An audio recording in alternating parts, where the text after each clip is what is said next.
mostly women and children, in 10-degree weather with only sandals and a t-shirt, leaving them in danger of freezing to death on our streets. All told, 42,000 people arrived in Denver over 18 months, the largest per capita influx of any city in America. We are each entitled to our own opinion about what should happen at the border, but that was not the question facing Denver.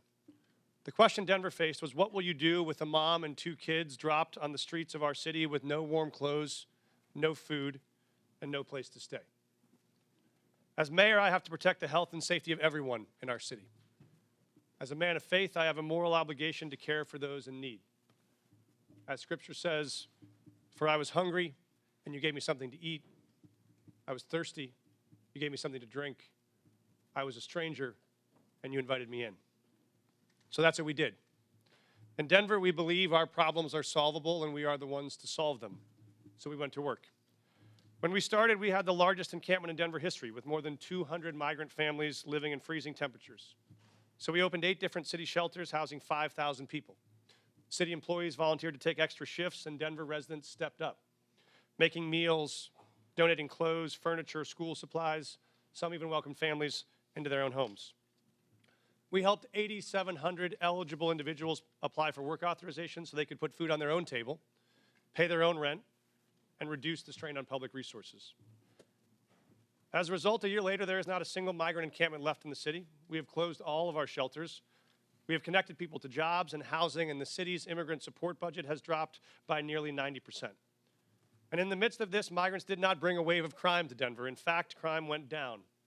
Homicides dropped 17%, shooting victims dropped 24%, auto theft down 29%. America is not just a place, it's a belief.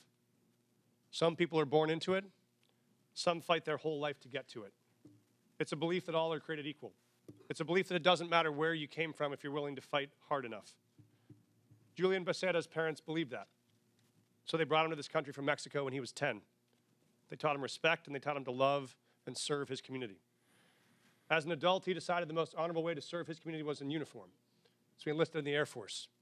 Then he served as a sheriff, then finally as a police officer, where he served with distinction until one day he was pursuing a criminal on a dangerous bridge and fell to his death. In the midst of the immigration crisis, I attended the Fallen Officers Memorial as I watched officers hand Officer Becerra's 10-year-old daughter a folded American flag. I watched her cry as she wrapped her little arms around that flag and holded it tight the way she wished she could hold her dad, but never will again. For the rest of her life, she will cherish that flag, that American flag, because it is the country that her dad loved, it is the country he chose, it is the country he served, it is the country he gave his life for. So if we want to tell the story of what impact immigrants have in America, we must tell the full story. That story must acknowledge that this country is lucky to have people like Julian Becerra, who love this country enough to risk their lives to keep us safe, to keep all of us safe. When buses started showing up filled with migrants, some in my city were afraid, just like I'm sure some of your constituents are afraid. They were afraid about crime and homelessness and worried about what these new people might take away from them. I understand that fear. And the truth is, people who are new to this country do good and bad just like all of us. But there's another truth. When those buses kept on coming, Denver made a choice as a city, not to hate each other, but to help each other. Not to turn on each other, but to turn to each other. And see if together we could solve a problem that felt bigger than any one of us. And that's what we did.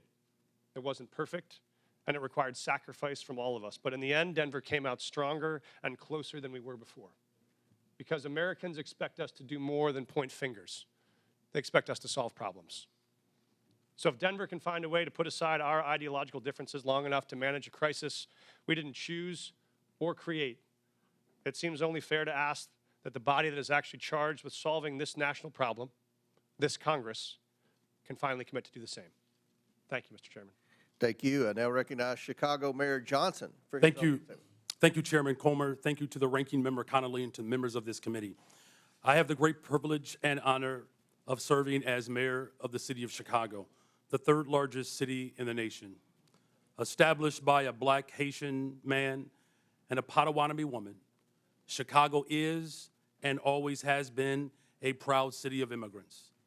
generations of new arrivals, including the descendants of the enslaved during the Great Migration, created a vibrant city where 1 in 5 residents is foreign-born. Each day, I wake up to serve every one of Chicago's 77 unique neighborhoods and those who live in our great city. As mayor of Chicago, nothing is more important to me than the safety and well-being of all residents.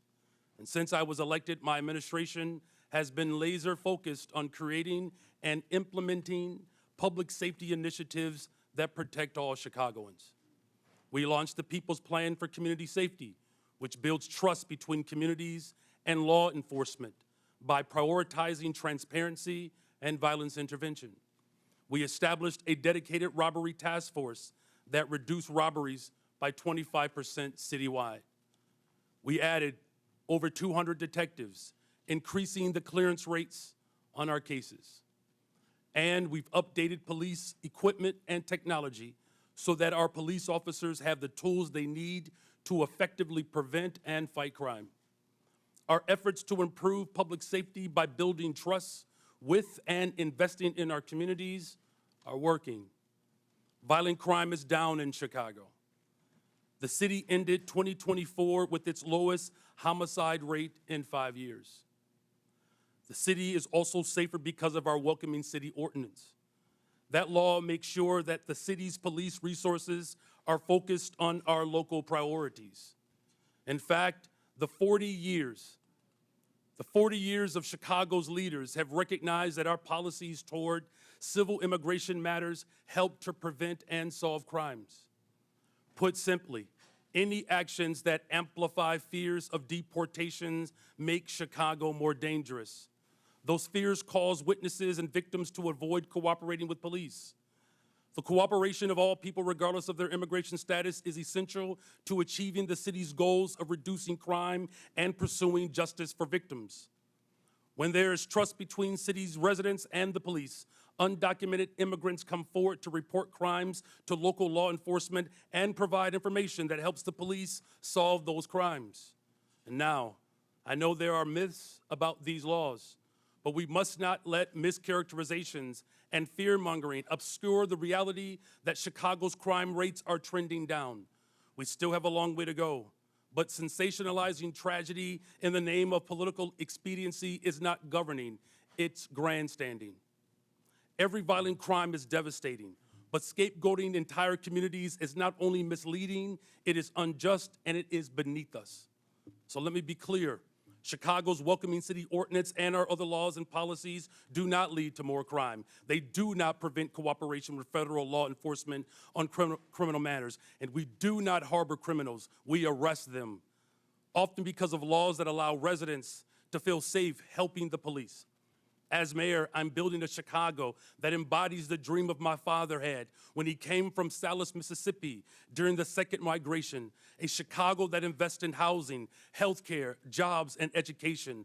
And that's why we've increased safe and stable housing by adding almost 4,000 more units, expanded access to health care by opening 3 mental health centers, and focused on getting our young people well-paying jobs, with summer jobs increasing by 45% since I've taken office. Our local partnerships have built a solid foundation, a better, stronger, and a much safer Chicago. We need this body's support for these efforts. We are ready to partner with you on the measures we know promote trust and create sustainable public safety. And to the people of Chicago and all hardworking people across this great nation, these values are our North Star, the drinking gourd we follow to a better future. We will not live in fear. It is not our portion. We will not go back. I do look forward to answering the questions of this committee. Thank you. Thank you. I now recognize Boston Mayor Wu for her opening statement. Thank you. Chairman Comer, Ranking Member Connolly, and members of the committee, my name is Michelle Wu. I am the daughter of immigrants, and since November of 2021, I have had the honor of serving as mayor of Boston. I'm proud to be here on behalf of our city, the police officers, first responders, city workers, the faith leaders, teachers, parents, and neighbors who partner every day to make Boston the safest major city in the nation. And I'm proud every day to work alongside the greatest police commissioner in the nation, Commissioner Michael Cox. Every year since I took office, we've set a new record low for gun violence in Boston. Last year, Boston saw the fewest homicides on record in the last 70 years. Those are the facts. And behind these record lows are historic highs. The most ever young people working paid summer jobs, the most pre-K seats at no cost to families, the most affordable housing built in a generation. We have invested in the kinds of opportunities that cultivate prosperity and eradicate crime. And the laws on our books promote the kind of community trust that keeps all of us safe. In Boston, our police department resources and taxpayer dollars go towards preventing and solving crimes. And when it comes to criminal matters, the Boston Police partner every day with state and federal law enforcement. But Massachusetts state law and the Boston Trust Act make clear that immigration is federal law enforcement's responsibility. We are the safest major city in the country because our gun laws are the strongest in the nation, because our officers have built relationships over decades, and because all of our residents can trust that when they call 911 in the event of an emergency or to report a crime, help will come. This federal administration's approach is undermining that trust. In the past month, I've met with residents and faith leaders in community centers and places of worship, asking my constituents what they want Congress to know.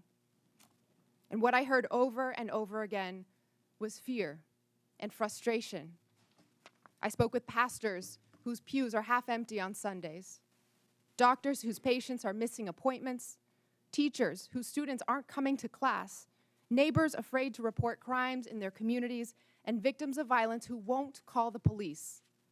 This federal administration is making hardworking, tax-paying, God-fearing residents afraid to live their lives. A city that's scared is not a city that's safe. A land ruled by fear is not the land of the free. Next month, Boston will celebrate 250 years of our nation's freedom. And in every one of those years, Boston has welcomed the world to our shores. From the English immigrants fleeing religious persecution, to the Irish forced out by famine, to the families from Haiti, the Dominican Republic, Cabo Verde, Vietnam, and so many more who call Boston home today. We are the safest major city in the nation. We are home to the greatest healthcare, the greatest colleges and universities, the most advanced innovators, and the 2024 world champion Boston Celtics. We are the cradle of democracy and the city of champions. We are all of these things not in spite of our immigrants, but because of them. 1 in 7 signers of the Declaration of Independence were immigrants. On the last 4 Red Sox rosters to win a World Series, 1 in 5 were immigrants. Of all the faculty at Boston University to have earned a Nobel Prize, all but 1 were immigrants. Today, 1 in 4 Boston residents were born somewhere else. Most have jobs, many have kids. All of them chose this country as their home because, like my mom and dad, they believe that here, where you've been doesn't limit where you're going. The strength of your character has nothing to do with the color of your passport. And how hard you work matters more than where you were born. That wherever you're from, if you pitch in, look out for your neighbors, and cheer for the home team, you can build a better future here for the people you love. So to every one of my neighbors back in Boston, know this: you belong here. This is your home. Boston es tu hogar. Boston, c'est la caillou. 这是你的家. This is our city.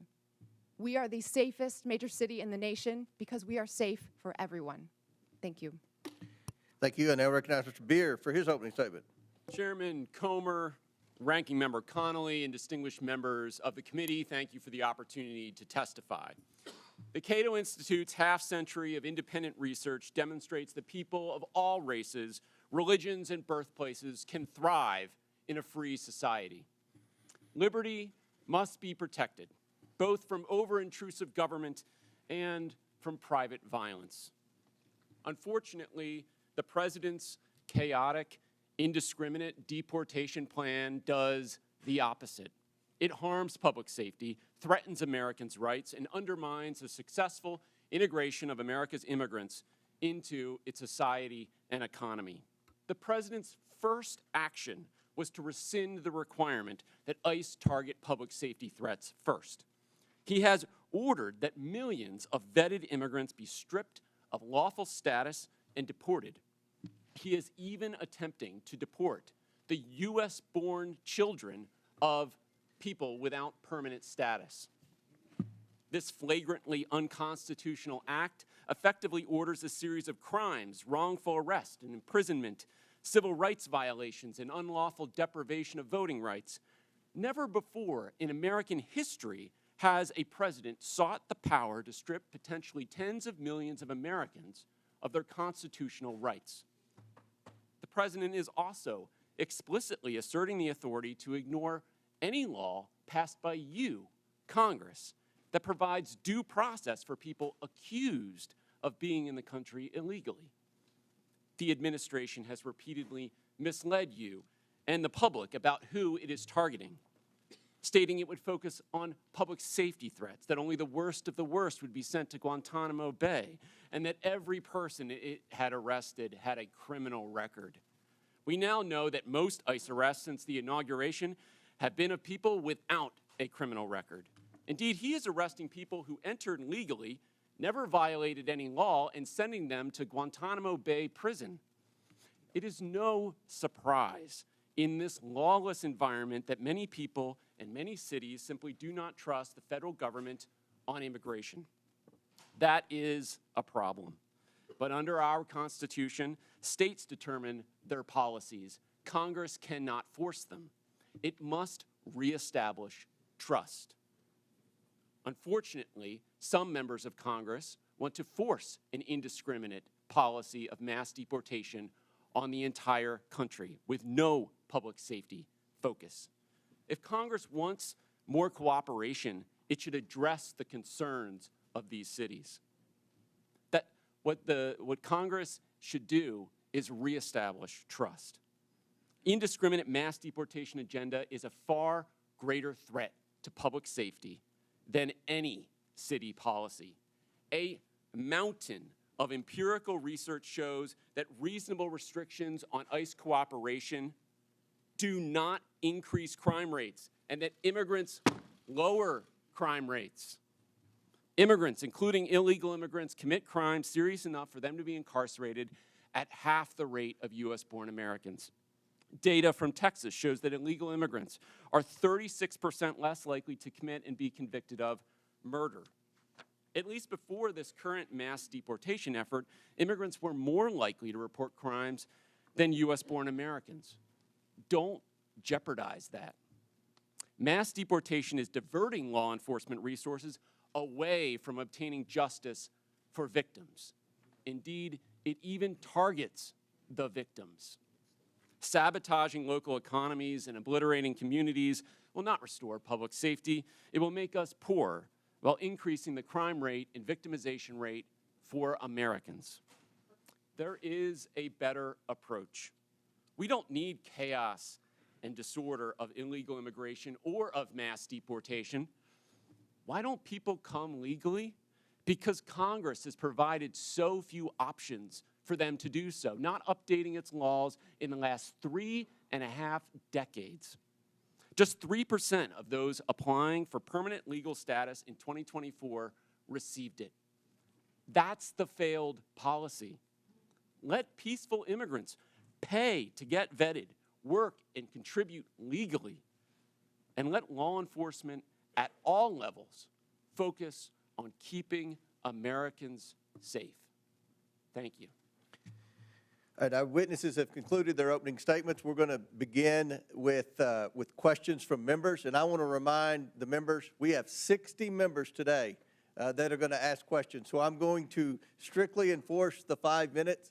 I'll hit the gavel if anyone's still talking, and allow the witnesses to answer the question, but let's please be mindful. We have a lot of questioners today for this very important hearing, and again, we thank the witnesses. I'll recognize myself to begin questions for 5 minutes, and I have limited time, so I want to start with a simple yes or no question, and I'm going to hold you all to that because after the first question, then we'll allow for a little more time. But Mayor Johnston, in 2017, Denver prohibited city officials, including corrections officers, from assisting and cooperating with any investigation, detention, or arrest procedures related to federal immigration laws. The city also stated that federal immigration authorities shall not be granted access or allowed to use the secure areas of any city or county jail.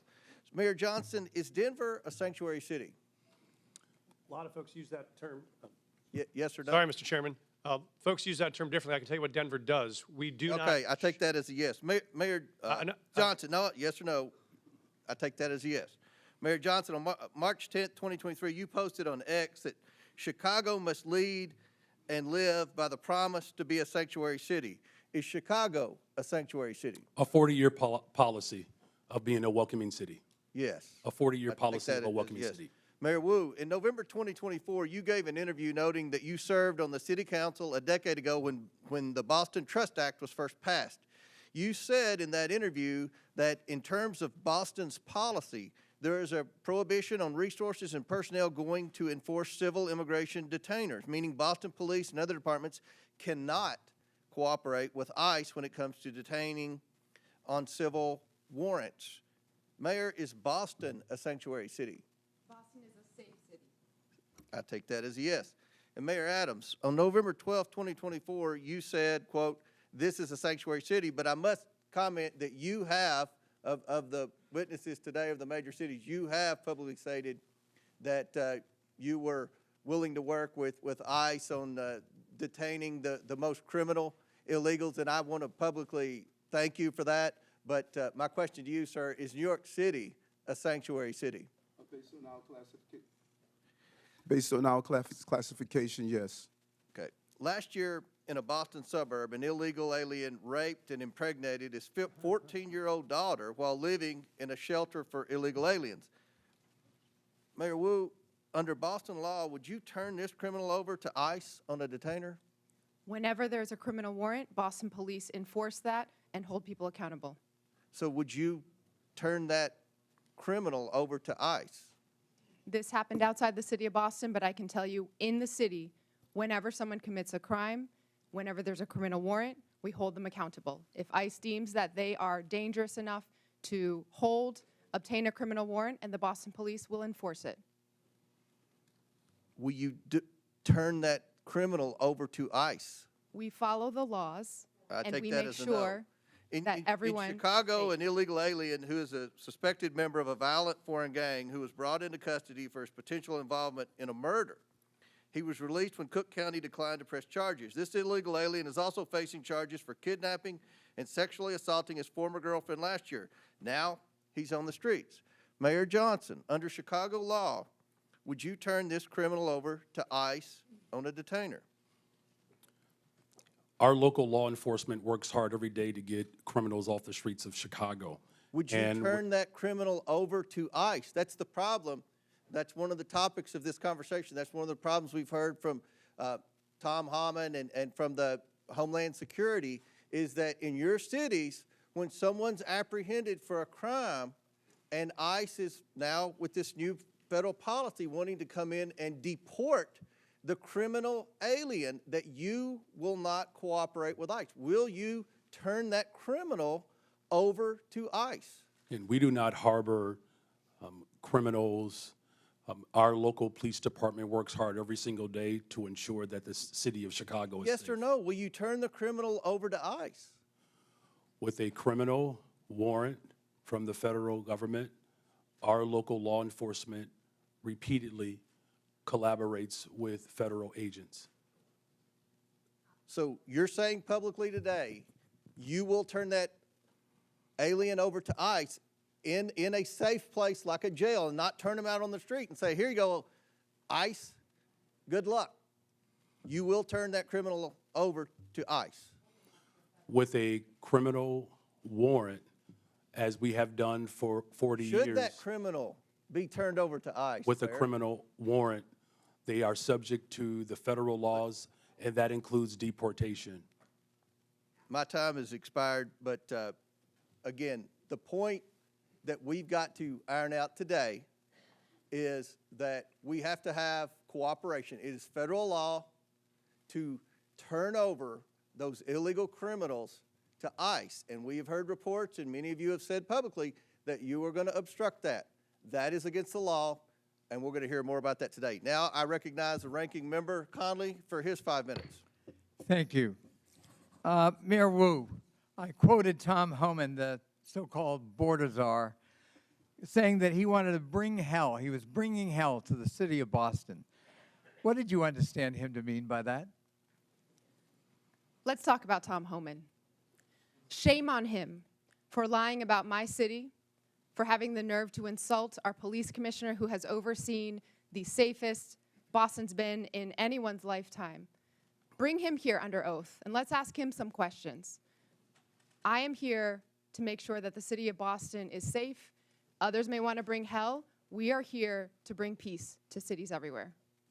Mayor Johnston of Denver, what would your reaction be if Tom Homan wants to bring hell to your city, Denver?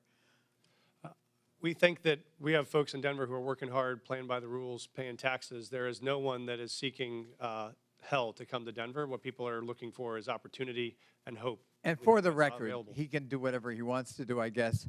But the fact of the matter is, you absorbed on a per capita basis the largest immigration a year or two ago, and you indicated that your crime rate actually fell. It didn't increase. Is that correct? That is correct. Crime is down in Denver. We have homicides down 17%. Violent shootings are down 24%. And in Auto thefts Boston, down. I'm sorry, I've got limited time. Mayor Wu, same thing in Boston. The Boston crime rate has been falling, correct? We had 24 homicides last year, 24 too many, but that represented a tremendous reduction, one of the biggest drops anywhere in the country. Thank you. So the correlation between immigration and crime is false, as you point out, Mr. Beer.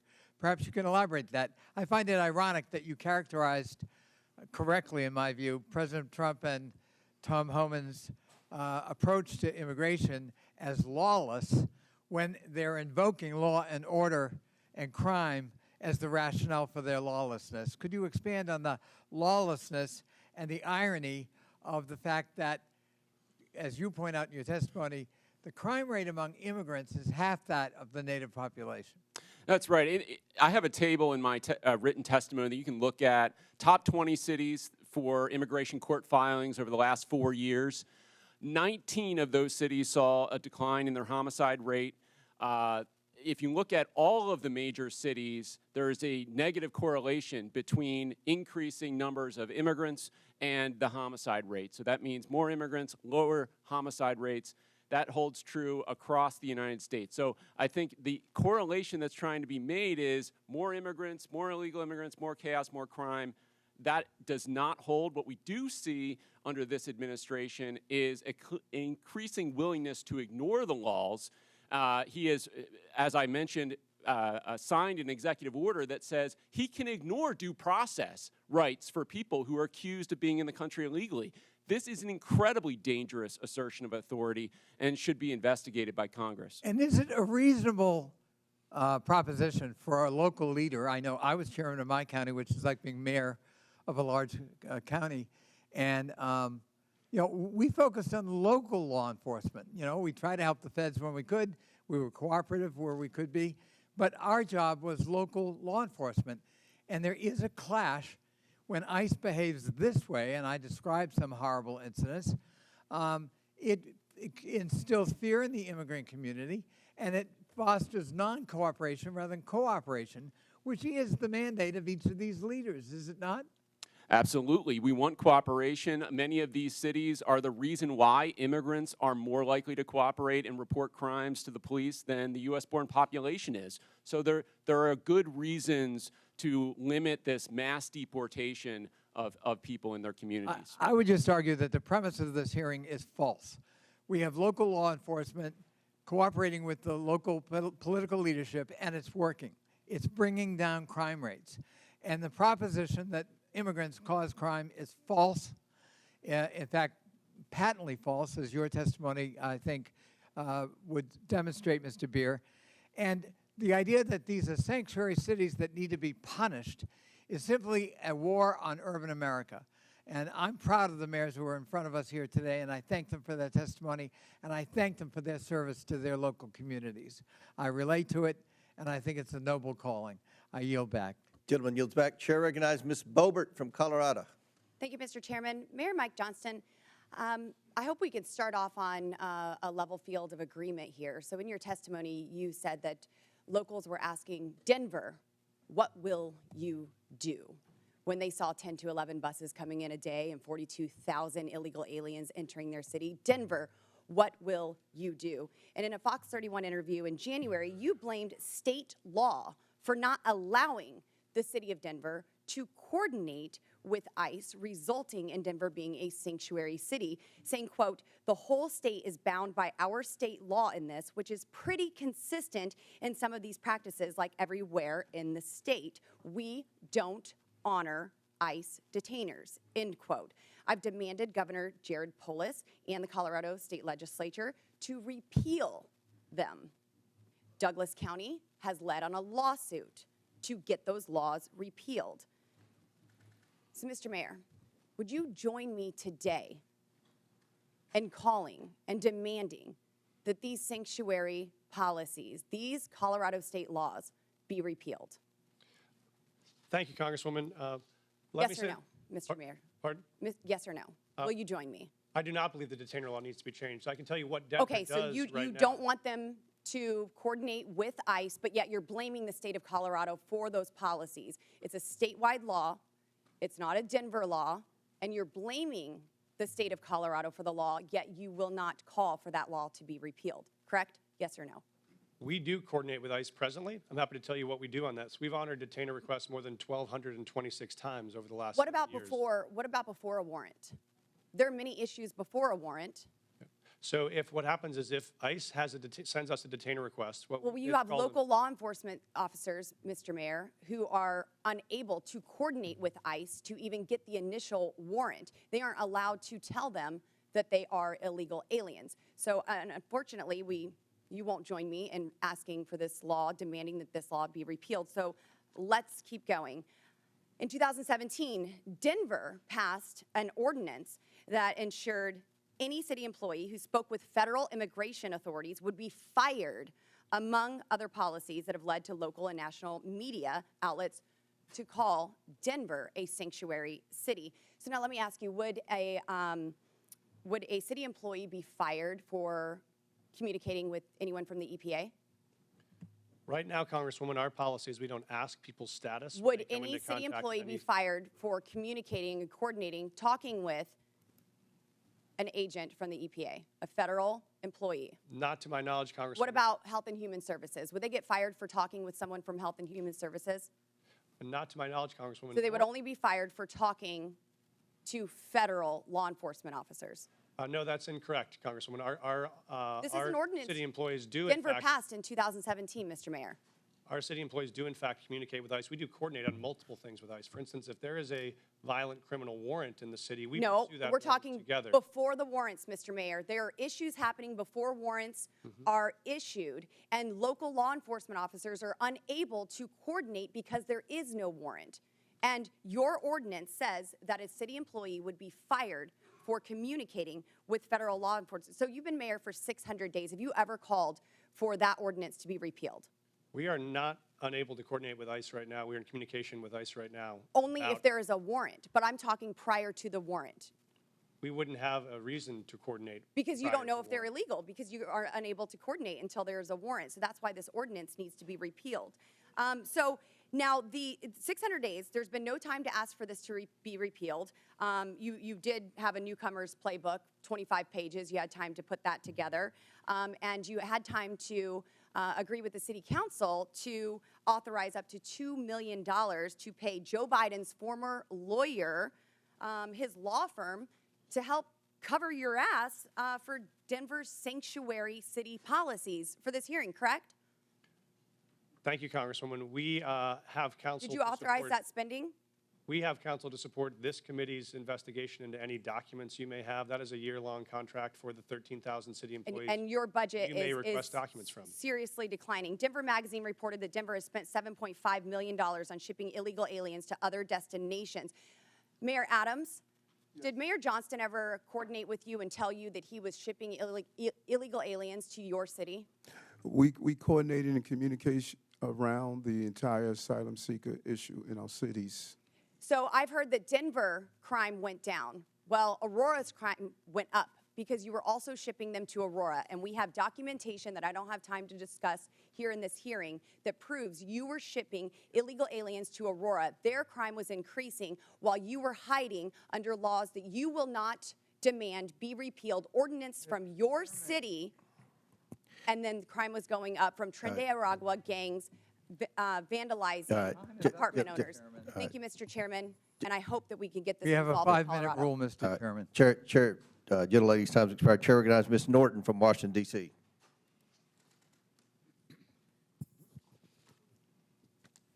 There have been a lot of talk today about these cities and their, in my view, principal decision not to respond to extrajudicial ICE detainers. But I would like to back up and talk about these detainers, what these detainers really are. Requests from ICE to unconstitutionally hold someone without due process or probable cause. Enforcing ICE detainers is also expensive, often results in mistakenly holding U.S. citizens and undermines public safety. It diverts resources from protecting the local community to carry out the federal government's job of immigrant enforcement. Mayor Johnston, what challenges do ICE detainers represent to your law enforcement and city resources? Thank you, Congresswoman. I think that was to me, right? Sometimes I That's get correct. confused. Okay. Thank you, Congresswoman. I think it's important, I appreciate to describe what Denver currently does in terms of what coordination looks like and what it doesn't, which is if we get a detainer request, if we have someone in our custody that ICE would like to get access to, what we do is we provide them a notification of release. And so if that person will be released from our custody, we notify them of the time and the date when they will be released, so ICE, if they choose to, could pick that person up. We have done that 1,226 times over the last 7 years, and that has enabled ICE, when they choose to be able to bring someone into custody. What we do not do is hold someone beyond their release date, because there are multiple courts who have found that to be unconstitutional. If someone is serving a sentence and that sentence expires this Friday, we can't hold them another 7 days without an additional charge. And so that is what state law does, and sheriffs around the state would say it is a strain on local resources to hold them for a civil issue that is not linked to a criminal charge that we have in our city or another jurisdiction. That's why we don't honor those types of detainers. Mayor Johnson, how about for Chicago? So thank you for that question. And for Chicago, again, our top priority with the Welcoming City Ordinance is to ensure maximum safety. The type of coordination that happens between our local law enforcement and our communities is paramount to building trust and keeping our communities safe. The ordinance, as well as the state law, the Illinois Trust Act, which was passed with bipartisan support and signed by the Republican governor, Bruce Rauner, we do not permit our local law enforcement from engaging in any federal matters. With a criminal warrant, our city and our state will cooperate with the federal government, but without a criminal warrant, our local law enforcement focuses in on local issues to keep the people of Chicago safe. Mayor Wu, how would fulfilling ICE detainers detract from public safety in your city? Thank you, Congresswoman, for hosting us, first of all, in your district. We hear every day from Boston residents, a city that is 28% people who are born in another country, that the trust and feeling that they know they can call 911 when they need help, or if they have information to solve a crime and police need that help, that they feel comfortable in doing so. And so our policy in Boston is that regardless of your background or immigration status, you have access to our libraries. We want you to take your kids to school. We want you to be part of our community. And also, regardless of immigration status, if you commit a crime, if you do harm in the community, you will be held accountable. It is critical to the safety of Americans that cities have the ability to decide what is in the best interest of their people. Mayors and local enforcement know their cities best. I would yield any time remaining to the ranking member. I just want to underscore what the gentlelady has said. Local government knows best how local enforcement, law enforcement works. And cooperating with ICE is part of that, but they can't be a substitute for ICE doing its own job, which is a federal responsibility. Thank you for yielding. Before I recognize Mr. Jordan, I believe Ms. Boebert has a unanimous consent. Yes, Mr. Chairman, I'd like to ask unanimous consent to submit to the record multiple local news articles referencing Denver's sanctuary policies, including the Newcomers Playbook written by Mayor Adams and the budget, which shows millions and millions of dollars of the Denver city budget cut. Without objection, so ordered. Chair now recognizes Mr. Jordan from Ohio. Thank you, Mr. Chairman. Mayor Johnston, who's Abraham Gonzalez? Thank you, Congressman. He is a individual that was released from the county jail on Friday in the city and county of Denver. That's all you know about him? I do know that he was facing charges that the Venezuelan gang member arrested by Border Patrol on September 20th, 2023, released into the country by the Biden administration. A few months later, he's arrested in your city, charged with aggravated assault. On March 11th, 2024, he's charged with motor vehicle theft, stole a car, and then on March 20th, 2024, Mr. Gonzalez is charged with felony menacing. 6 days after that last charge, ICE sends you a detainer, which includes an administrative warrant. Basically, it says if you're going to release this bad guy, this gang member who allegedly stole a car, menaced people, and assaulted people, give us a 48-hour heads up. Is that right? Does that refresh your memory? I do know about the detainer request. I do know that we provided a notification of release. What kind of notice did you give ICE when you released him? We gave him notification. I'm not sure how long in advance 1 hour. it was. I do know 1 that. hour. I do know that Gave there him were a 1 hour notice, and you released him 5 days ago, right? Why not give him more heads up? Actually, let's put the slide up. Let's see what it says here. Let's put the slide up. This is what the Denver Sheriff's Department, it's kind of hard to see, so I'll read it. It says, Denver Sheriff Department, ICE notification being released to the streets. I simply said, just release him to us. You release him to the streets. Why not release him to ICE? Thank you. What we've done, and we do this regularly, we've done 1,226 of these, is we notify I'm ICE. asking about one. I'm not asking about the other 1,200. I'm asking about Mr. Abraham Gonzalez, who's a gang member from Venezuela, stole a car, assaulted someone. You had him in your custody for how long? I know that we released him. 345 days you had him in custody. And I said, hey, can you give us 48 hours heads up? I don't know. You gave him 1 hour notice. Mr. Congressman, we notified them of release. There were 6 ICE agents present when he was released, so they had enough time to respond and to be present. Respond where? To the jail where we released him from. So we released him we notified them of the release time. When we notify them of release, they come to the jail facility to pick them up. Why didn't you say, that's not what you said. You said you release him to the streets. Did you release him to the streets? You release him to ICE?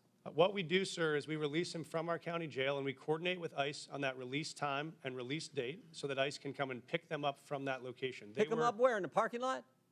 Yes, sir. They're on the facility Guess property. what happened in the parking lot?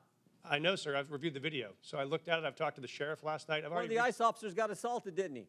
I've reviewed the video, They had sir. to tase the guy, didn't they? Would you like me to answer, sir? No, I'd like you to answer. Did they tase him? I know that there were 6 officers that had multiple tasers. I saw the So they detention had on 6 video. officers. If you keep him in the facility and they come in the facility and get him, does it take 6 officers? Probably takes 2, doesn't it? So we've been doing these, as I mentioned, 1,224 times, 1,226 times. This is the first time I've been made aware of there's been an incident like this. So I reached out to ICE after I saw the video. I've coordinated with their team and offered to sit down and see if there are procedures we can change It's a simple to make sure question. this works smoothly. It's a simple question. You can release him in the parking lot, give ICE 1 hour notice, and they got to send 6 officers to arrest this guy. Or you can say, hey, what? Here's what we're going to do. We're going to hold him. You come in and bring 2 officers in, and you turn him over there. Why not do it that way? We have a city ordinance. You know why you don't do it that way? We have a city ordinance that governs. Because you're a sanctuary city. This is the whole point. No, sir, I disagree with you.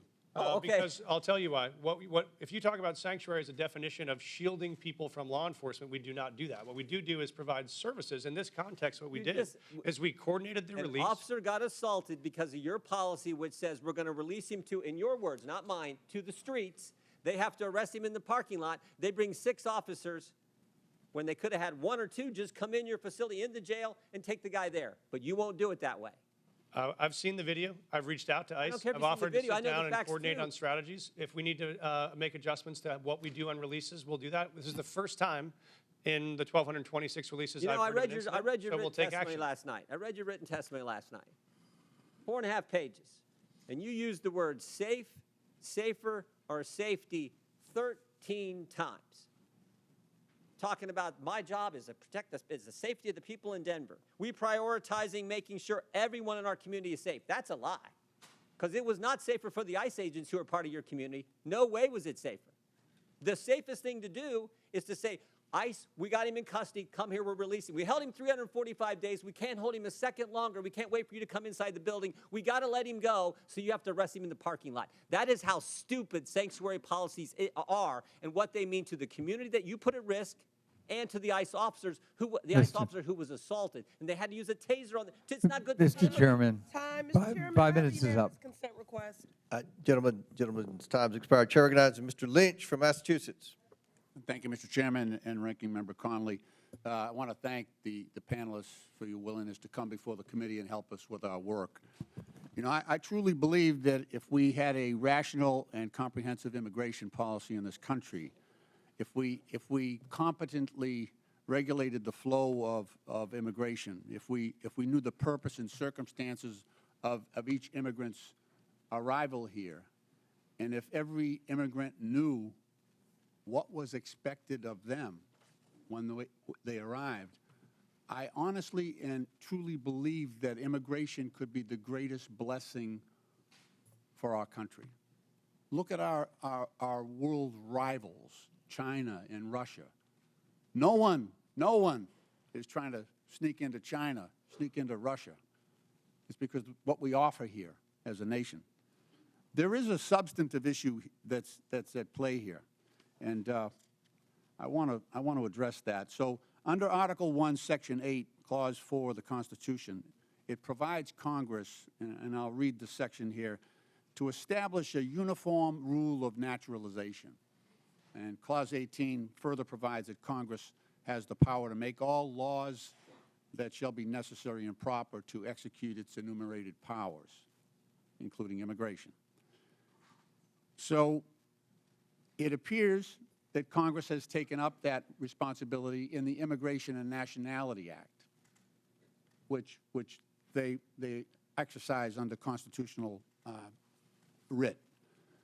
On the other hand, we have local so-called sanctuary city laws that at times, so those sanctuary cities laws tend to address local cooperation with federal authorities in your jurisdictions, within your cities.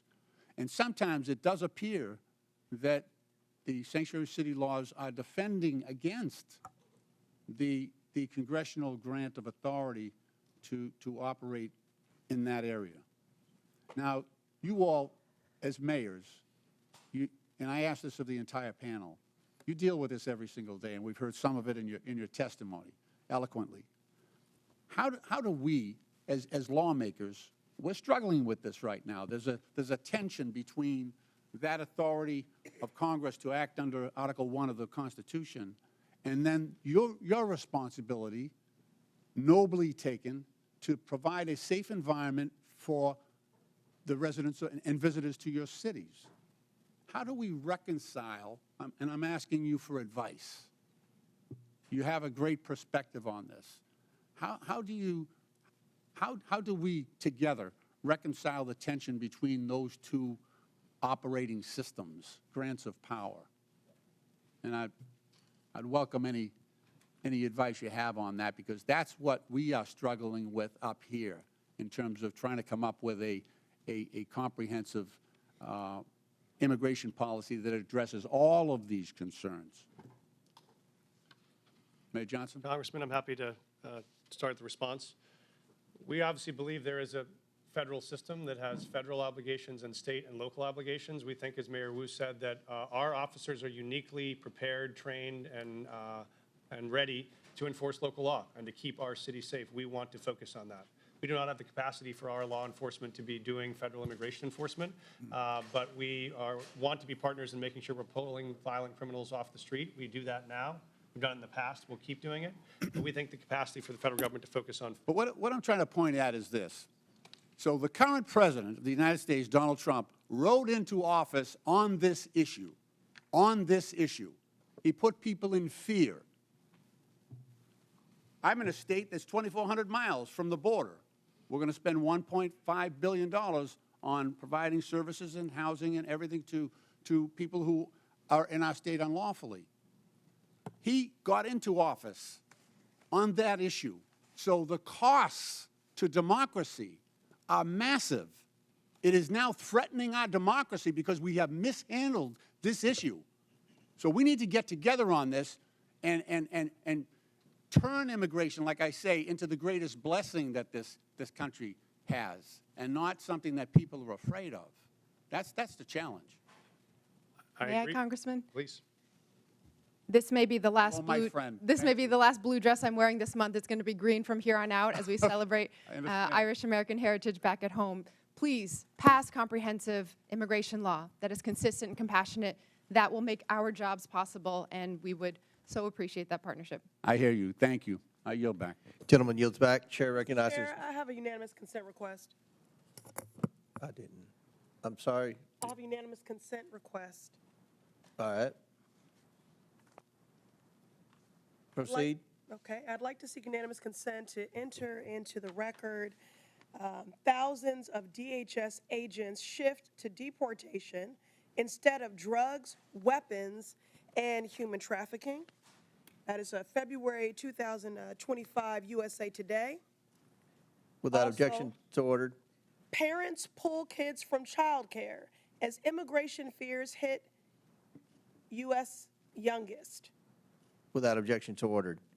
Chair. Finally, an 11-year-old girl in Texas died by suicide after she was bullied about her family's immigration status, her mother says. Without objection, so ordered. Chair recognizes Dr. Gosar from Arizona. Thank you, Mr. Chairman. Mayor Wu, I'll be showing up at your house tomorrow with my bags at 5 o'clock.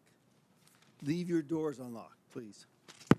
What are you making for dinner? Because I expect a warm meal and a balanced diet. Now, I'm going to need a car, and please leave me some cash because I'm going to need to go to my doctor's appointment on Friday.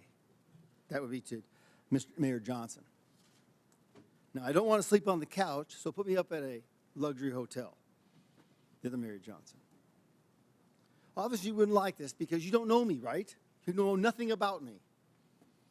You might not like that.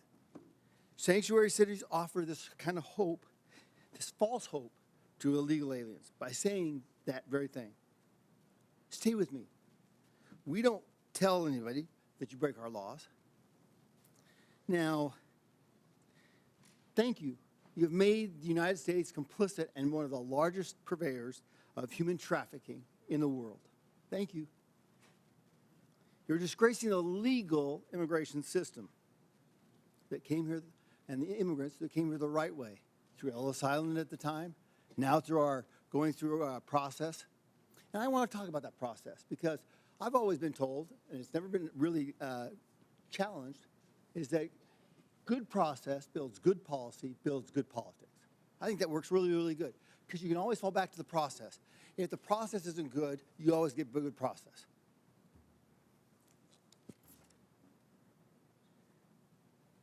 Now, you heard the word establishing trust, okay? How can you establish trust at the very beginning when you have a false narrative here? You're defending folks who have broken the law. The definition I've always looked at is trust is a series of promises kept.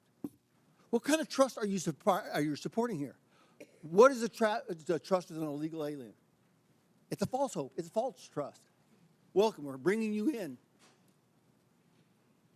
It's disorganized process. Now, let me ask you a question. Mayor Adams, did you support SB 1070? I'm sorry, Did you support the Arizona law called SB 1070? I'm not familiar with it, sir. Well, let me explain, okay? SB 1070 challenged the federal government on its supremacy clause. Because we, in Arizona, wanted, the government wasn't doing anything, so we thought, we'll do this. We can't allow them to break laws. The Supreme Court ruled that struck it down. Now, it seems contraindicating here that you would have supported SB 1070, right, Mayor Adams? Based on the premise that you or would you violate the supremacy clause in regards to immigration? Would I Violate the supremacy clause? This is way over my head. Okay. I felt law. That's you know. okay. That's okay. Not Mayor understanding. Johnson, would you have supported SB 1070, allowing Arizona to follow their own laws? Because that's what you're doing right here. Thank you, Congressman. We currently follow all federal law, all state law, and all local law. So we do not have any supremacy clause challenges that we're pursuing or maintaining. Okay. Well, it seems like you are, but Mr. Johnson, do you agree? The city of Chicago complies with all laws. Okay. Mayor Wu. I'm not familiar with that law because I'm focused on the city of Boston, but we follow all state, city, and federal laws in Boston. What happens when you get in conflict with them? Who do you support? The Constitution, as I understand it, doesn't require cities or police officers or anyone to follow their laws in conflict, follow federal laws in conflict with local laws or state laws. Okay, in the Constitution it says, and it's explicit, that the federal government has jurisdiction and supremacy over all immigration laws, right? I mean, I've heard it a number of times from my colleagues over here. We're the ones who can define that. We're the ones that have that. We just heard we want a comprehensive immigration policy. How can you get a comprehensive immigration policy when you're defining it from the very get-go? You're building it on false premises and false tenets. Respectfully, Congressman, you could pass bipartisan legislation, and that would be comprehensive immigration law. Why The would you false have- narrative is that immigrants in general are criminals, or immigrants in general cause all sorts of danger and harm. That is actually what is undermining safety in our communities. If you wanted to make us safe, pass gun reforms. Stop cutting Medicaid. Stop cutting cancer research. Stop cutting funds for veterans. That is what will make our city safe. Yes, thank you. I yield back. Chair recognizes Mr. Krishnamurti from Illinois. Thank you, Mr. Chair. Mayor Johnson, there's been much talk about Chicago and its enforcement of laws to rid our communities of criminals, so I want to give you a chance to address some of these questions. First, Mayor Johnson, the city of Chicago operates under 4 sets of laws: federal, state, county, and of course, Chicago's own laws, right? That is correct.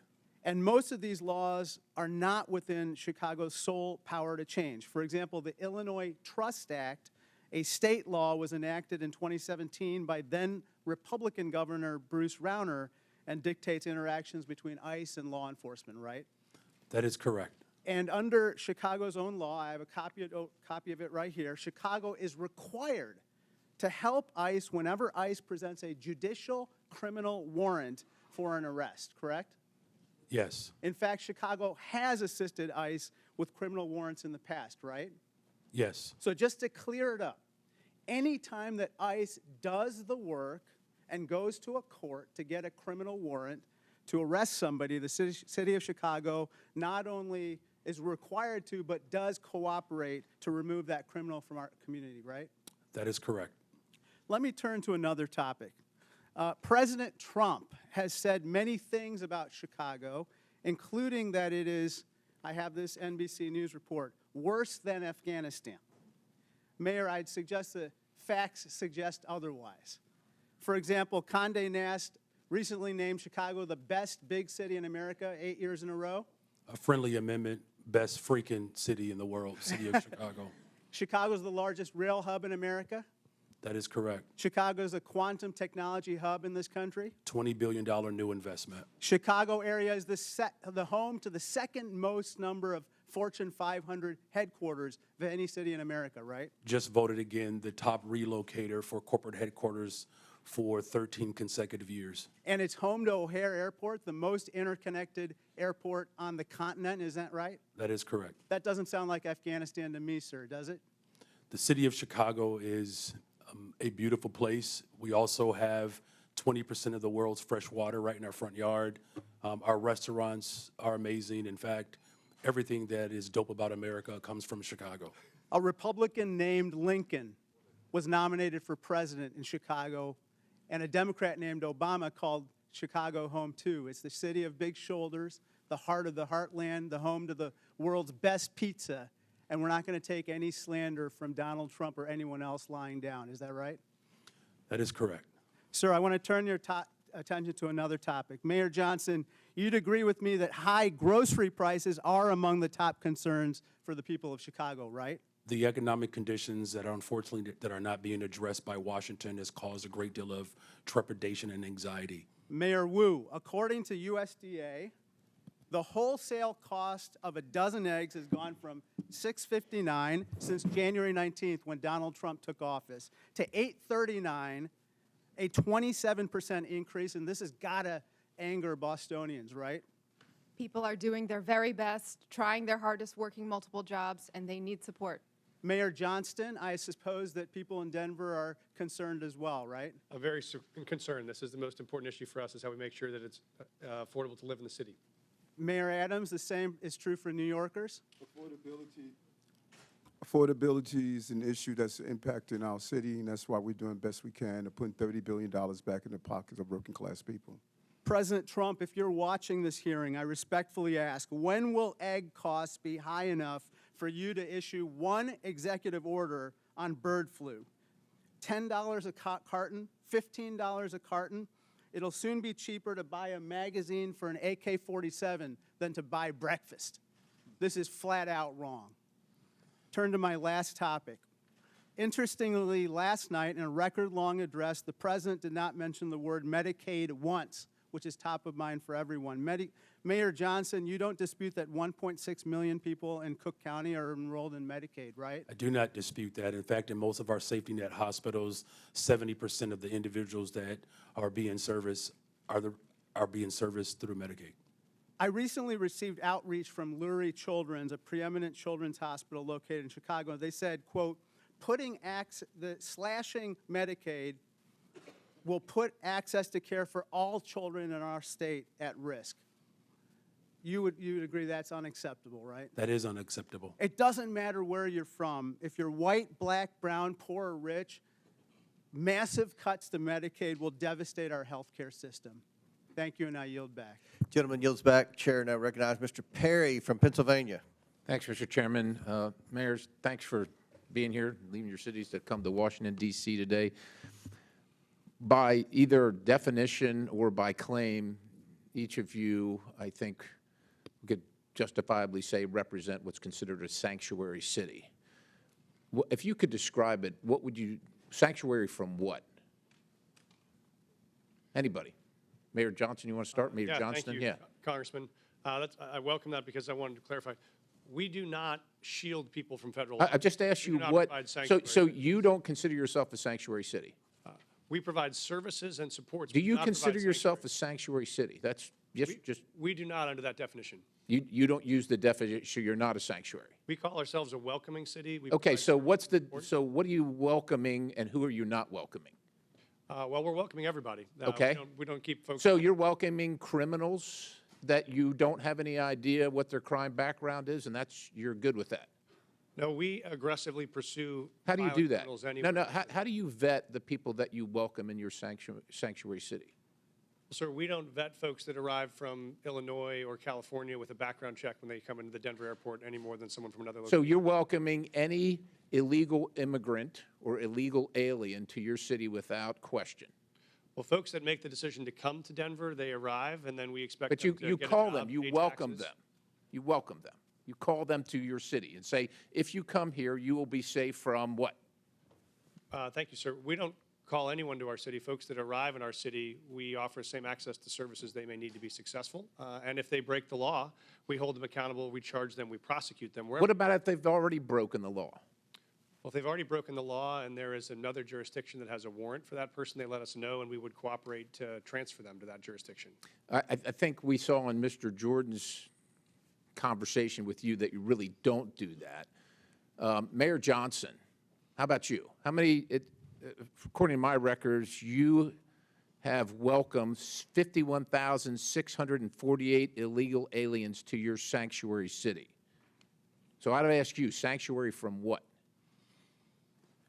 If you're referring to the number of individuals that were bused from Governor Abbott without any coordination, the 52,000 individuals that were seeking asylum, those individuals were bused to us.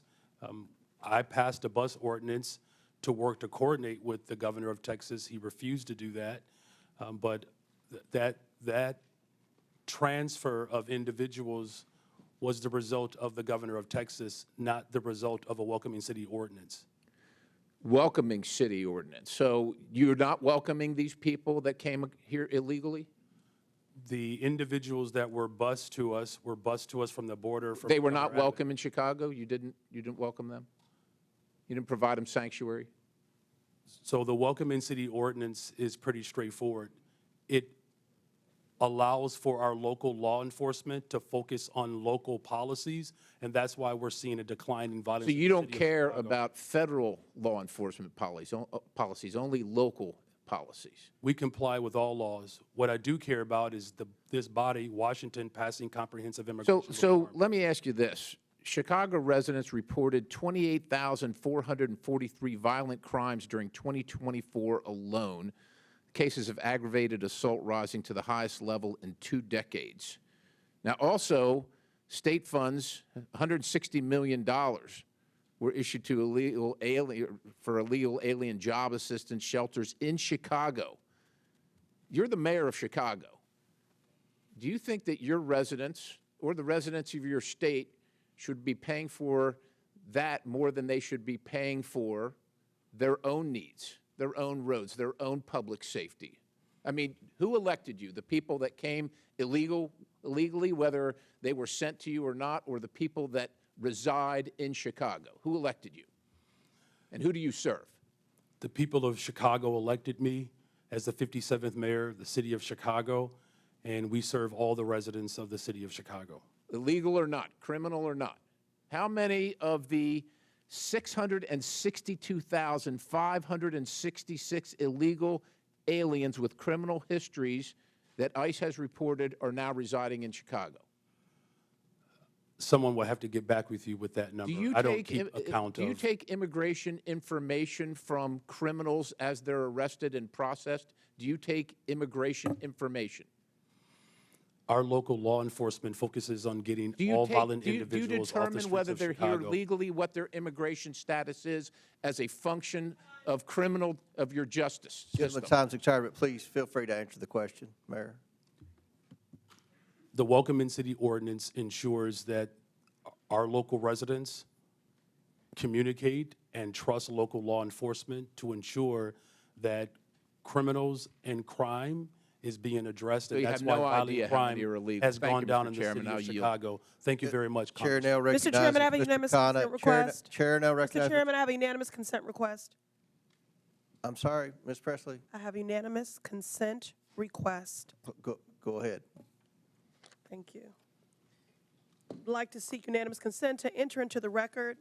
Mass deportations would deliver a catastrophic blow to the U.S. economy.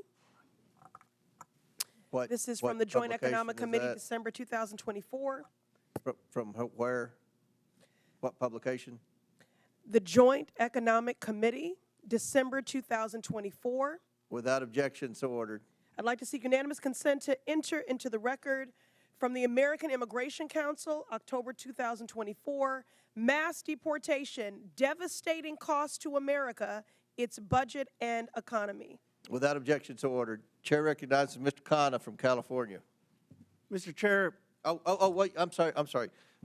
Mayor Wu needs a short break to attend to her young child. Mayor. Mr. you Chairman, may be- I got the note that the baby's okay for now, so I'll continue. But thank you. I will. I believe from my husband that the baby's okay, and Okay, well, and just the arrangement, know. if it's All right, okay, was okay. that everyone would take a break, so I wouldn't have to go into a back room by myself to nurse when it's time. But All right, thank you. Chair recognizes Mr. Khanna. thank you, Mr. Chair. Mr. Chair, I find the Republican position in this hearing quite ironic because the Republicans are the party that are always touting local government, state government, local control, and not having federal overreach. So I want to explore actually one of your favorite topics on the other side of the aisle, the infamous mask mandates. I know how much you love them. When CDC came out with the mask mandate order of January 29, 2021, they said that we needed to have fines of $1,500 for anyone who didn't wear a mask on a plane or in a public space. And they said that there needed to be referred criminally to the Transportation Authority if they violated it more than once. Now, Governor Abbott said in Executive Order 38, we're not going to enforce, we're not going to have our cities enforce the mask mandate. And Governor DeSantis said the same thing. We're not going to have our local police enforce the mandate. I want to ask Mayor Adams and Mayor Wu, because you had slightly different views on the mask mandate, but Mayor Adams, you were actually praised in New York for saying we are going to take away some of these mask mandates earlier so businesses can open and there can be a revival in New York. Did you ever, in law enforcement, to your knowledge, enforce the CDC mask mandate and ask your law enforcement to fine people who didn't wear a mask $1,500? What we did was looked at the science and looked at how it will impact business, and after issuing warnings in education. But I think it's fair to say, Mayor, right, you never referred anyone to the Transportation Department for prosecution, and you never had local police out there saying we're going to fine people $1,500 with the CDC mandate. The goal was to always ensure that people will carry out the procedure, and we did several education and warning in the process. Mayor Wu, you were a great advocate of masks and looked at the science. Do you know if your city government actually ever used police resources to carry out the CDC or Transportation Department's mask mandate where they were fining $1,500 or referring for criminal prosecution? I am not aware of any incidents of someone in Boston having been fined or prosecuted for any mask-related issues. We certainly prioritize public health and saving lives, and so our role as a city was to provide positive communication, outreach, make sure there were signs and different community organizations that could go and remind people to stay safe and do their best to take care of each other and their families. As much of an advocate as you were for masks, and I was an advocate for masks, would you have been hesitant to order your law enforcement, your local police, to say if someone was violating those mask mandates that we need to cooperate and turn them over to the Transportation Department for prosecution? Would that have given you some pause if the federal government were saying use your police departments to fine people $1,500 and give us their records for criminal prosecution? Yes, it would have. And so I guess I'm trying to understand, you know, if we set this precedent that we want cities to be enforcing every federal mandate, then what happens when there's a new Democratic president that comes and says, we want a mask mandate that the Republicans may not want? And when there are conservatives like Governor DeSantis or Governor Abbott saying we don't want our cities to enforce that. Do you see, Mayor Wu, any difference between a federal government asking you to enforce laws that ICE is doing versus a federal government asking you to enforce a mask mandate, or frankly, to enforce gun laws that may not be what your local city department is focused on? It does seem that local authority is part of our democracy and part of our system of government. Isn't the real issue here not one of immigration, but of federalism? Isn't the question, I mean, everyone agrees that there needs to be, if there's someone who's convicted of a crime, that ICE has the right to enforce those laws. The question is just, are you going to have local governments in this country be beholden to every new president's directives and an arm for enforcing that? My view is that we ought to have local governments be able to use their police officers for their priorities. That, in its essence, is federalism, and it actually used to be the conservative Republican position. Gentlemen's time's expired. Chair recognizes Dr. Fox from North Carolina. Thank you, Mr. Chairman. Mayor Johnson, in the last 4 years, how much has Chicago spent on care for illegal aliens? Thank you for that question, Congresswoman. So since 2022, since the governor of Texas began Just shipping. tell me a number. I don't need a speech. Just tell me a number. So since 2022, since the governor of Texas was shipping individuals to cities across this country, the city's budget, roughly 1% of the city's budget over the course of 4 years. Mayor Johnston, the same question, and I don't need a speech, just a number. Thank you, Dr. Congresswoman. Thank you, Congresswoman. It's $79 million over the last 2.5 years. Mayor Adams, same question. How much has New York spent to care for illegal aliens? Approximately $6.9 billion went out of our taxpayers' funds. Mayor Wu, same question. How much has Boston spent to care for illegal aliens in the last 4 years? We do not ask about immigration status and giving city services and providing that access, so we do not have a number. Taxpayers have been bearing the brunt of the massive wave of illegal aliens who've entered the United States. The Biden administration seemingly declared taxpayers and hardworking Americans collateral damage in the pursuit of open borders. Again, Mayor Johnson, are NGOs providing services to illegal aliens in Chicago? In accordance with the Welcoming City Ordinance, our sister agencies or city departments, we do not seek the status of any individual that is seeking service. Mayor Johnston, are NGOs providing services to illegal aliens in Denver? Thank you, ma'am. When folks arrive on the streets without food or resources or shelter, we do provide food or shelter regardless of where folks arrive from. Mayor Adams, same question. Yes, in combination of city agencies and nonprofits, we responded to the migrant asylum seekers humanitarian crisis that hit our city. And Mayor Wu, I assume you don't know their status, but do you know if there are NGOs are providing services to people arriving in your city without any kind of documentation? There are community organizations, many of them in Boston, who seek to serve all of our Boston residents. Congress must provide oversight and ensure accountability for taxpayer funds going to NGOs. Agents from Customs and Border Protection have been outspoken in opposition to allowing NGOs to assist illegal aliens in subversion of law and order. When asked if NGOs are working at cross purposes to the mission of Border Patrol agents, the chief of the National Border Patrol Council said, quote, "Most definitely, and they should not be allowed, but our government allows it," end quote. NGOs receiving taxpayer funding through grants pay for everything from food, shelter, and transportation to legal services that help the migrants traverse Mexico. That is why I introduced H.R. 245, the Grant Integrity and Border Security Act. This bill would require all NGOs who apply for a federal grant to certify as part of their application that they have not, will not, and are not engaging in acts that violate federal immigration law.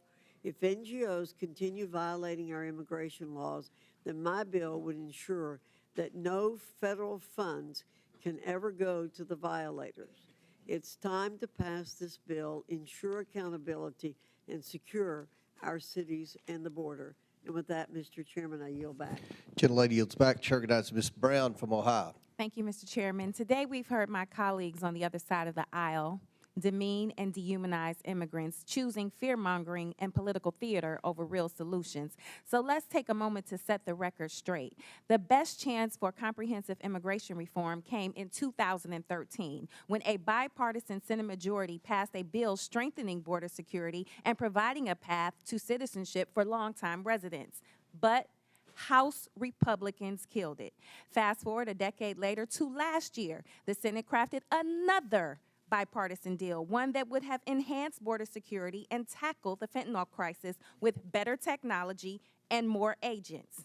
But Donald Trump torpedoed it, preferring anti-immigration rhetoric to real solutions. So this isn't about fixing the problem, it's about exploiting it. And let's not forget, the president wasn't complaining about this when he was employing undocumented immigrants at his resort.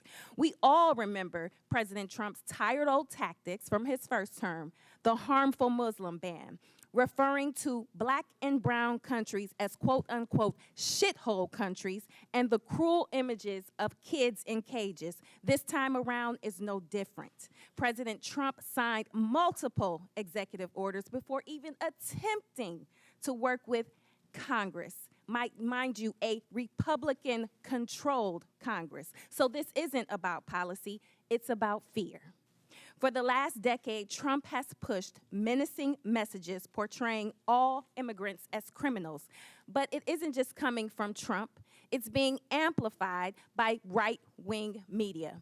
A recent Ipsos poll found that people who watch Fox News are twice as likely to believe myths about immigration, including the false idea that immigrants commit more crimes than native-born Americans. This is objectively false, yet 2 in 3 Fox viewers believe it is true. This serves a purpose: fueling outrage, distracting from real solutions, and keeping the conversation stuck in a cycle of fear instead of facts. And Trump's latest immigration crackdown reinforces these misperceptions. ICE raids, choreographed for cameras, deportation sweeps with photo ops, wardrobe changes, and tough talk. The cruel performative videos of immigrants in shackles. $200 million in taxpayer money to air pro-Trump propaganda ads. Talk about waste, fraud, and abuse. All spectacle, no substance, all performance, no plan. On the campaign trail, J.D. Vance and Donald Trump promoted vile and xenophobic lies about Haitian immigrants in my state of Ohio. And now the Trump administration has moved to strip protections from 500,000 Haitians. These are people who have lived, worked, and contributed to this country for years. And they came here the right way, the legal way. But instead of recognizing their contributions, we are forcing them back to a country plagued by violence, instability, and humanitarian crisis.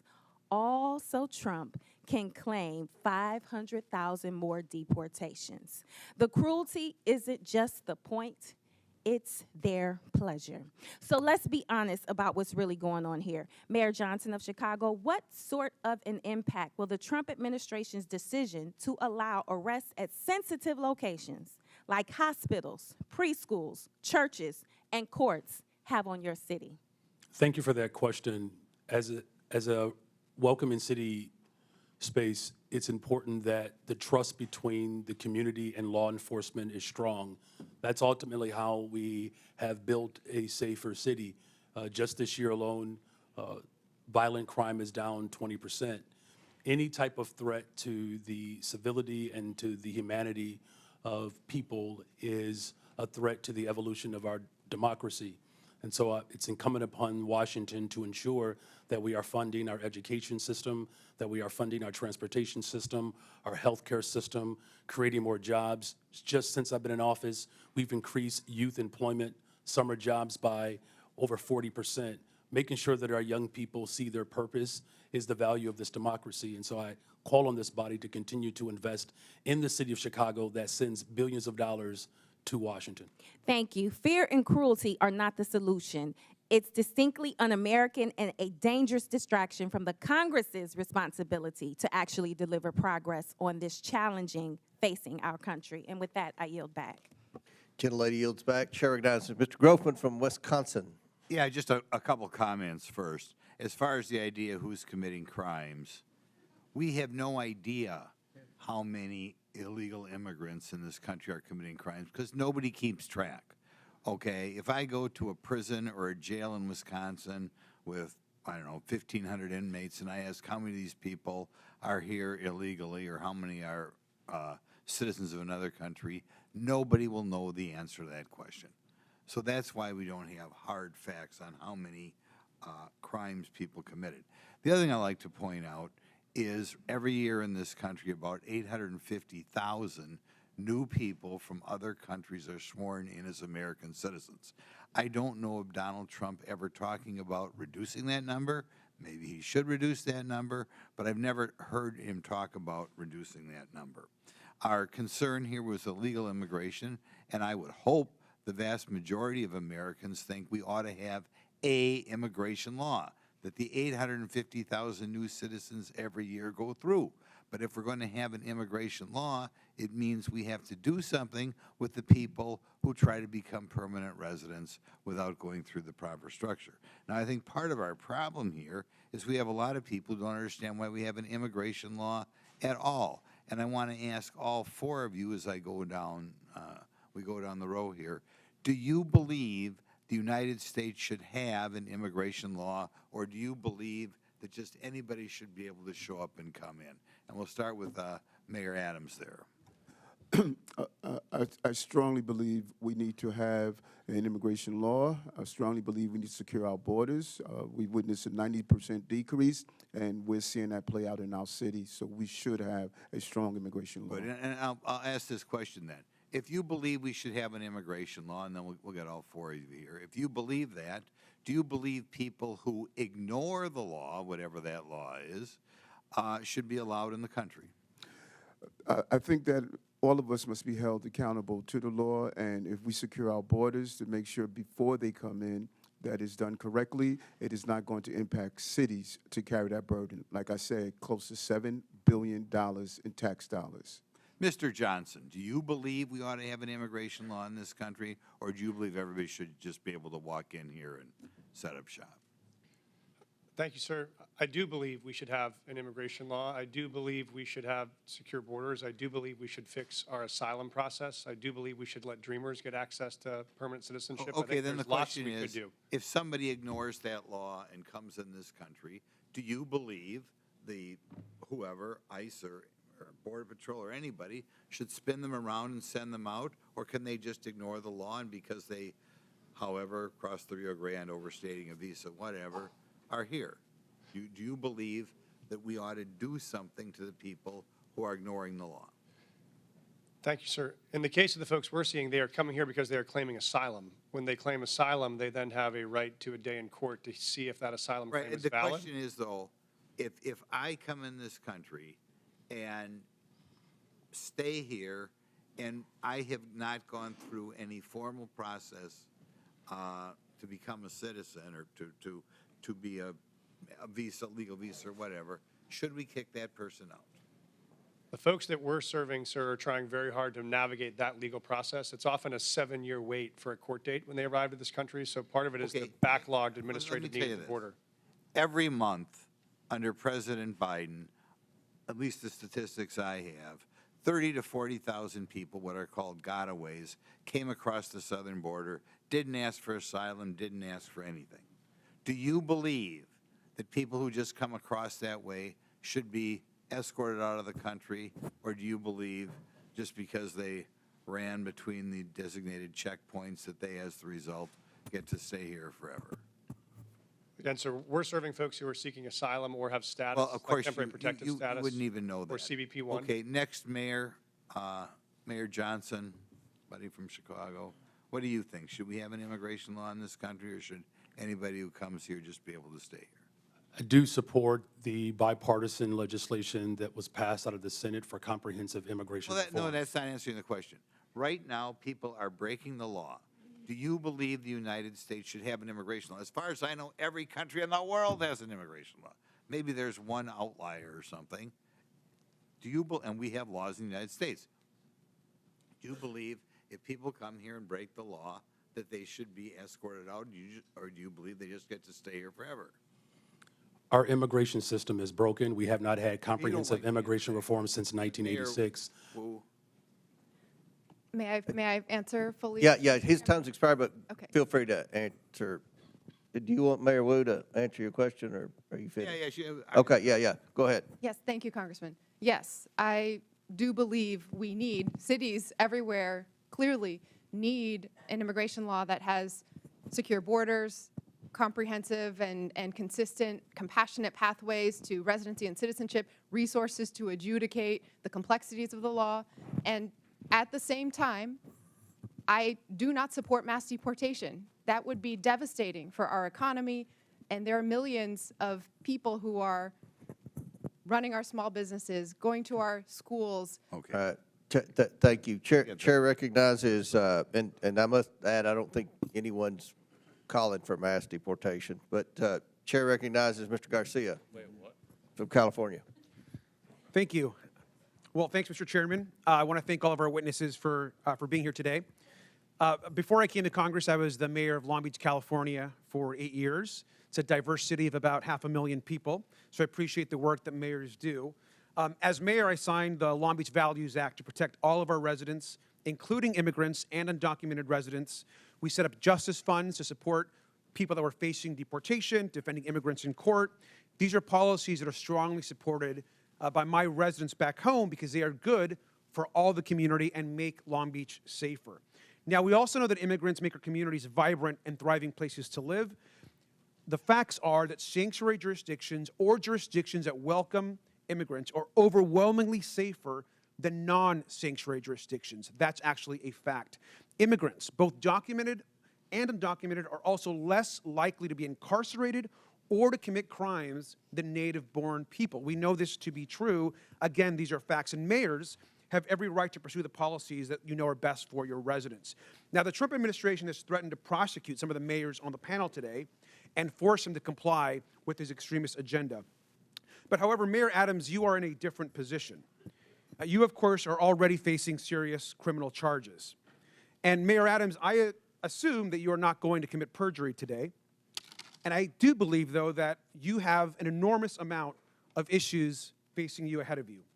And it means that your criminal charges are absolutely relevant to us today. Bribery, wire fraud, willfully and knowingly conspiring to commit offenses against the United States. Mayor Adams, you, of course, deny these corruption charges against you. Is that correct? Yes. Yes, Congressman. Thank you. Now, I understand that you are proven innocent unless you are guilty, but you also have, sir, a trust problem. 4 of your deputy mayors have resigned. Now, this is serious, and Republican prosecutors agree that the evidence against you is ironclad, yet Trump's DOJ moved to drop these charges. Now, I just want to be just really clear and show this here. Now, look at how the Trump-appointed acting U.S. attorney who is prosecuting you described it. Because the law does not support a dismissal, and because I am confident that Adams committed the crimes with which he is charged, I cannot agree to seek a dismissal. Now, this is a conservative Republican who resigned when Donald Trump pressured her to drop the charges. And we know the Trump administration demanded that the charges be dropped. And this is key. They will be able to refile them against you, Mr. Mayor, at any time. I think, personally, that's why you sat next to the architect of family separation on Fox and Friends. Now, Tom Homan sat next to you and said the following, and I quote, "Getting on Rikers Island is step one.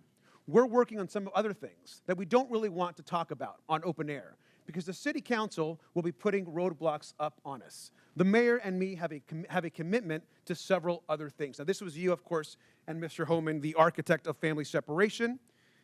This is also incredibly concerning, Mr. Mayor. You sat next to him, you smiled, you badmouthed your own city council. Now, Mr. Mayor, we have a right to know if the Trump administration has actually coerced you into agreeing to anything. And Mayor Adams, I also want to be very clear. Are you selling out New Yorkers to save yourself from prosecution? There's no deal, no quid pro quo, and I did nothing wrong. And anything dealing with this case out of deference to Judge Ho, who's now addressing it, I'm going to refer to his actions. Well, Mr. Mayor, it appears, to me at least, that you are selling New Yorkers out. It appears that you are working with Tom Homan, who is clearly focused on family separation and deportations and harming New Yorkers and others across the country. Now, every other mayor on this panel is pursuing legal and effective policies that benefit our residents and their communities. Their policies actually uphold public safety. Now, I personally agree with the majority of New Yorkers and think, Mr. Mayor, that you should resign. You should do the right thing. You should step down and resign today. And with that, I yield back. Would my friend yield? Would my friend yield? I yield. Yeah. Mr. Mayor, I want to be really clear. Were you pressured in exchange for the dropping and dismissal of criminal charges in your indictment to cooperate with the Trump administration on all fronts with respect to immigration? Did any such conversation take place? I think I was extremely clear. I cannot hear you, sir. I think I was extremely clear. No quid pro quo, no agreement. I did nothing wrong but serve the people of New York City. Thank my friend for yielding. Chair, now recognize Mr. Cloud from Texas. Thank you, Chairman. Thank you, witnesses, for being here. You know, we are indeed a nation of immigrants. I have to look no further than my own children, who are the inheritance of both my ancestors who got here in the 1600s with William Penn, or my wife who got here when we got married. I think that's really what this nation is about. But you are not here today because of legal immigration. You are here because of illegal migrants who have been sent to our country. In your opening statements, there was a deft linguistic shell game that you played to try to conflate legal immigration with people who are coming here illegally. And we're savvy to that. You are here because each of you, with the exception of Mr. Adams, have said in some form or fashion that you will not honor ICE detainers. In other words, that when you have people in custody and ICE says, we need to come arrest that person because they're here illegally, that we will not honor that. That's why you're here. No one's asking you to go round up criminal aliens. We are asking you to take people who are already in your custody and hand them over to legal federal law enforcement. Now, what this does is it saves U.S. taxpayer money. It keeps from a greater presence of ICE and federal law enforcement in your communities, because if you're releasing them, it takes more people, as Chairman Jordan mentioned, to go in and to re-arrest that person, and it puts the lives of law enforcement in danger. This used to be a bipartisan issue. As a matter of fact, groups like the Cato Institute called President Obama the deporter-in-chief. And Mr. Chairman, I'd like to submit for the record a Cato article that said President Obama, deporter-in-chief, is the title of it. So why we have to ask is suddenly the left not embracing policies that Obama supported. We can look to last night, where it seems to be Trump derangement syndrome, where the left could not seem to applaud kids fighting cancer, a first lady, an accomplished immigrant in her own rights, where traditionally we have applauded and recognized and honored the families for their sacrifice. Many of them are, this is the president's issue, and they're kind of along for the ride. It was odd, I thought, that they applauded sending more money to the Ukraine, but not peace for Ukraine. And so it brings us back to why we're here and why this is a partisan issue all of a sudden. It boggles the mind. Now, Mayor Johnson, you seem to want to talk about Texas, so I'm from Texas. Let's talk about Texas. First of all, have you been to the southern border? I've been to Texas, but I have not been exactly to the southern border. Okay. You seem to talk about Governor Abbott and sending buses to your city. Now, I can understand the concern with that, but I will also let you know that Texas did not ask for the Biden administration to open the borders and send an exponential amount of people that have affected your city into our state. And you should know that no one forced them to go to your city. The reason they selected your city is because you have said it's a sanctuary city. Everyone was asked where they wanted to go before they got on the bus. No one asked them to get on or told them, forced them to get on the bus. They did it of their own free will, and they were sent to your city because of your stated claim to be a sanctuary city. Now, one thing I could tell you, having toured the facilities, is that I've been to those facilities under the Biden administration where there was a map on the wall, and you could see the migrants kind of pointing out which city they wanted to go to. And I can also tell you, from having been through the immigration process with my wife, there's a difference between people coming here legally and then people who are, when I've been at the ceremony where the people are crying with tears as they take the oath of citizenship to come to this country, is far different than people coming across our border, waving the flags, not trying to assimilate into the United States culture, and sometimes bringing crime into our communities. This is an issue. Now, each mayor, I want to ask you, one of the issues recently is how much FEMA dollars have gone to support migrants and hotel rooms in your communities. Mayor Adams, do you know how many FEMA dollars is spent in your city? $80 million, and I've been to the border, and I saw those maps pointing to New York. Thank you. Mayor Johnston? Thank you, Congressman. I know we do have some federal dollars. I'd have to get back to you on the exact amount. It's roughly 32 million, Mayor, 38 million. Mayor Johnson? I don't have the exact numbers. It's 32 million. I don't have the number. I'd love to know. 29 million. So understandably, citizens are concerned about that, their taxpayer dollars that are supposed to be going to disaster relief for them and their communities going to illegal aliens. Do you agree, each of you, yes or no question, I only have a couple seconds, do you recognize that it is against the law to harbor criminal aliens? Gentlemen, time's expired, but please answer the question, Mayor Adams. Yes, reading federal law, correct. I do recognize that, and we do not do that. The city of Chicago does not harbor criminals. Yes, we follow the laws. Mr. Chairman, I have a unanimous consent request. Proceed. I would ask to enter into the record two articles. One, talking about President Trump putting mass deportations to the heart of his campaign during the campaign. And just last night, Trump vows to use U.S. military for mass deportations. Without objection, so ordered. I thank the chair. Chair recognizes Mr. Frost from Florida. Thank you, Mr. Chair. So the year is 1969.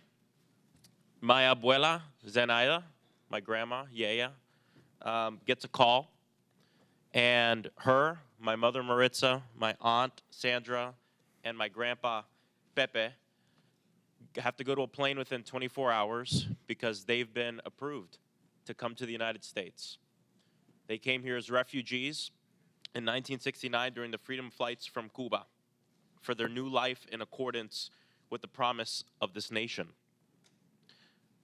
ICE arrested hundreds of U.S. citizens during Trump's first term. Again, in the last few weeks, ICE has detained Native Americans, a teenage girl from Nicaragua, Puerto Ricans, a Puerto Rican military veteran, all legal residents, but all who fit the description. I bet someone like my grandma would have fit the description too. Maybe even myself. Trump's border czar went on TV and raged about Americans studying up on their constitutional rights during interactions with ICE agents. It was one of the most despicable things I've seen. And the question is, why is he so upset that people know their constitutional rights? To the point where this administration has moved to try to intimidate members of Congress for trying to educate their constituents to know their rights. Why don't they want people to know their rights? Well, because if we know what our rights are, we'll also know when Trump tries to take them away. Mr. Beer, why are such outbursts from this administration alarming as threats to our rights and liberties? Well, you think about what we've heard about detainer requests. I have documented over 155 U.S. citizens who've been targeted by detainer requests, and they want to say, we're going to just take the discretion away from state and local governments over detainer requests, even in the case where someone is clearly a U.S. citizen. Here's my birth certificate. Doesn't matter. they're going to disregard it. And so, yes, I am well aware of the threat this administration poses to So constitutional from what we see rights. the last few weeks, should American citizens, should people with legal permanent residence in this country be also scared of this mass deportation campaign for themselves and their own children? Oh, absolutely. The birthright citizenship order is the most egregious, but that doesn't stop there. They want to take away people's citizenship and people's rights, regardless whether they're citizens or Thank not. you. Mayor Wu, Boston has been named the 9th best city for quality of life in the entire country. Congratulations. I would argue with that. Okay. If Trump succeeds in forcing you to redirect your city's budget and personnel to help with ICE raids in this mass deportation campaign, how would that affect quality of life for your people? First, that is against the laws in Boston and in Massachusetts, but I've heard from so many community members, including residents who are immigrants who are citizens, that they are terrified. And that means when people don't feel comfortable reaching out to call 911 when they need help, when survivors of domestic violence don't feel comfortable reporting or giving information, it makes all of us less safe, even those who aren't immigrants. This culture of fear is bad for the safety of our people. Donald Trump's immigration raids are also traumatizing and destabilizing, of course, all Americans, but especially children and kids. Being a kid in America is hard enough. Making good grades, going through more school shooter drills and fire drills. And now Trump wants to send armed ICE agents into their classrooms to rip children from the school desk as they're trying to learn. Mayor Johnston, my colleagues are laughing about that. I don't find that funny. What would a school day be like for a kid in your city when ICE suddenly bangs down on the door and abruptly grabs their teacher or one of their friends? Thank you, sir. I was a teacher and I was a school principal before I did this job, so I knew that our school was often the safest place that kids came, and they knew there they could learn, they could get support, they get access to services. And many of our kids come from mixed status families. They don't know their status, they don't know their mom's status or their dad's status. So I've had families before who have pulled their kids out of school, kids who were citizens, because they were worried that somehow their kids were in danger because they didn't know who was being taken. And so for us, the fastest way to make a city unsafe is to have kids not feel safe in their own schools. See, they want everybody to live in fear of undocumented people. That is what they want to do. But I'll tell you, when I'm in my district and I do roundtables, I've done them with kids in elementary school, and I ask them what they want us to do. They want us to ban assault weapons. They say what they're actually scared of is being shot to death and dying in their schools. And because of actions that the Democratic administration took, the Biden administration with Congress, gun violence has gone down in Denver, 24%, 25% in Chicago, 40% down homicides in Boston. This works. Gun violence went up 45% under Trump. So when they're in charge, more people die. When they're in charge, we are actually less safe. And I think that's an important thing that we all have to keep in mind as they try to scare us in terms of immigrants who are living in this country. Thank you, and I yield back. Chair recognizes Mr. Palmer from Alabama. Thank you, Mr. Chairman. I thank the witnesses for being here. I just want to respond about crimes committed by people here illegally. Every crime committed by someone in the United States illegally is a crime that would not have been committed. Lincoln Riley, Ruby Garcia, Rachel Morin, Joycelyn Nungaray, the woman set on fire in the New York subway. These are all assaults, rapes, murders, and other crimes that would not have taken the lives of these people if those people were not here illegally. They were given safe harbor. Now, I want to ask you something. You all took an oath of office. Mr. Adams, did you swear to uphold the Constitution of the United States? Yes, I do. How about you, Mayor Johnson? Yes, sir, I did. How about you, the other Mayor Johnson? Yeah, the Constitution of the United States as well as the Constitution of Illinois. Okay, and Mayor, Yes. you did. Are you familiar with the Supremacy Clause? Any of you? Yes, sir, I am. Okay. Then under the Supremacy Clause, you understand that the laws of the United States take precedent over the laws of Colorado, over the laws of Illinois, over the laws of Massachusetts, and your cities. Do you understand that? Yes, sir, I do. But when you declared your cities sanctuary cities, you did so illegally. Do you understand that? Respectfully, sir, I would disagree with that. We follow You're every disagreeing federal with law. the law. It's against the law to give sanctuary to people who have committed felonies, and it's a felony to cross the border illegally. There You is no- gave sanctuary to people who are here illegally. You violated your oath. to uphold the Constitution. Because of the supremacy clause, the laws of the United States take preference. But you didn't do that. There is, thank you, sir. There's no part of our city law that violates federal law, no part of the practices or services we provided that violate federal law. Did you personally violate the law then by giving sanctuary? Somebody gave these people sanctuary. You declared your city, city of Boston was declared a sanctuary city by you, Mayor. Being a sanctuary city as you describe it, or being a city as we describe it, that's home for everyone, it means that if When you commit a give crime, safe you are harbor held accountable to people who are regardless of here immigration illegally, status. and when you interfere with the officers of the law who are there to even remove people that you know have committed crimes, you have violated your oath of office. You've committed a crime. Mr. Chairman, I don't understand why we haven't been discussing obstruction of justice. I mean, get real about this.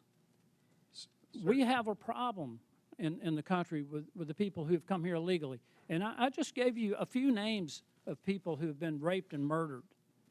There are numerous others. There's a whole organization established called Remembrance to remember the people who have been assaulted, raped, murdered in this country, because certain cities, certain officials decided to give sanctuary to people who came here illegally and committed these crimes. It goes all the way back to Kate Steinle, San Francisco, shot by someone who was here illegally. She would still be alive today. She died in the arms of her father. So I want to know if you understand the supremacy clause, that the laws of the United States are supreme over whatever your opinions might be of what the laws are. Sir, I do recognize that. We do follow that. I want to clarify that we actively, aggressively pursue any known criminal in the city, and we actually partner with federal government to do that. If there is someone with a criminal warrant, we're searching for them. We have federal task forces we're partners of to break up gang activity. We do that for drug trafficking. We do that on armed robberies. So we are in partnership with the federal government on many issues around. Mayor Adams is being attacked because he's agreed to cooperate with federal officials to uphold the laws of the United States. I haven't heard any of you in defense of that. We are absolutely upholding the laws of the United States. We do it every day, and we will continue to do it. I just think we need to do a deeper dive into this, Mr. Chairman. If it were up to me, I mean, I'd be considering referring charges. I think we've got a problem here when we decide that there's some laws that we will obey and some laws that we won't. I don't care who it is, Republican, Democrat, I don't care what office you hold. We need to abide by the laws passed by. Will the gentleman yield? No, I will not yield. Mr. Chairman, I thank you for the time. I yield back. Gentleman yields back. We're Well, gonna have two more. We're gonna have two more questioners. Then we're gonna have to take a break at the request of the witnesses, a 15-minute break, maybe 20 if we need that. But Chair recognizes Mr. Kassar, and after him, then Mr. Higgins, and we'll proceed with the break. But Chair recognizes Mr. Kassar. Good morning. Good morning. Good morning. Mayor Wu, can you tell us a little bit, just maybe 20 seconds, about how your administration has helped address unemployment, especially amongst youth in your city, which we know is a risk when we have high levels of young people unemployed? We made a commitment, our mayor's guarantee, that any young person in the Boston Public Schools who wanted a paid summer job would get one, and we fulfilled that with the partnership of businesses and companies and organizations throughout the city. Record numbers participating. Thank you, Mayor Wu. Mayor Johnson, can you tell us a little bit about measures your office has implemented to address the root causes of violence in Chicago? Thank you for that question. Yes, so first of all, it's great to report that violence is down in the city of Chicago, and it has gone down since I've been in office as a result of a couple of measures. One, we've reopened 3 mental health clinics because we do know that mental health issues, and we are in a very severe mental health crisis. We've also increased the number of youth employment. We have hired almost 28,000 young people for last summer. This year, we have an opportunity to hire up to 29,000 young people. We've also built more homes. Just last year, we've appropriated $11 billion, 37,000 construction jobs in the works for almost 10,000 more affordable units, and we have promoted and hired 200 detectives to increase trust between community and law enforcement to solve the crimes that do occur in our city. Thank you so much. Mayors, I want to thank you for the hard work you're doing every single day. Just in 40 seconds, you have described building tens of thousands of homes for people that need them, hiring detectives to solve cold cases, building community trust to reduce violence, hiring people to do incredible mental health work, and reducing the youth unemployment rate. That is so much more than what the Republican majority can ever describe having ideas about. And that's why they've dragged you before us today. They want to point the finger at you because they have no plan on how to address housing, no plan on how to reduce costs, no plan on how to actually reduce violence in our communities. In fact, maybe some of the only plans they have would be to make those issues worse. And I know that you all, as mayors, are doing one of the hardest jobs in this country every single day. You're serving your communities honorably. And they don't want the American people to hear about how Boston has drastically dropped your unemployment rate. They don't want the American people to hear about how Chicago is dropping the rate of violence in the city. But our job is to make sure the American people actually hear the truth. And the truth is that you are pairing a law enforcement response along with a mental health response and a housing response and a jobs response to what's going on in your cities. And that is so critical. Republicans, on the other hand, here are going back to the same old tactic, which is to say, find a vulnerable group of people and let's blame them for everything that we can. Anything bad that happens, let's go try to point the finger at our political opponents or at a vulnerable person or at a person of color from a faraway place. And that doesn't actually solve real issues for the American people. Republicans and their big boss donors blame immigrants for low wages because they don't want the American people to see the Republican plan to dismantle the NLRB, to dismantle unions, and to never pass a bill raising wages for American workers. They blame immigrants for housing costs because the Republicans are dismantling the Department of Housing and Urban Development and stripping affordable housing funding from this country. They want to distract from the $8 million a day that people like Elon Musk get in federal contracts while they attack hardworking immigrants and while they attack officials that are actually just trying to do their jobs. Mayor Johnson, you have a limited number, I suppose, of jail cells in Cook County and a limited number of law enforcement resources. Is that correct? That is correct, and I do not have jurisdiction over Cook County jails.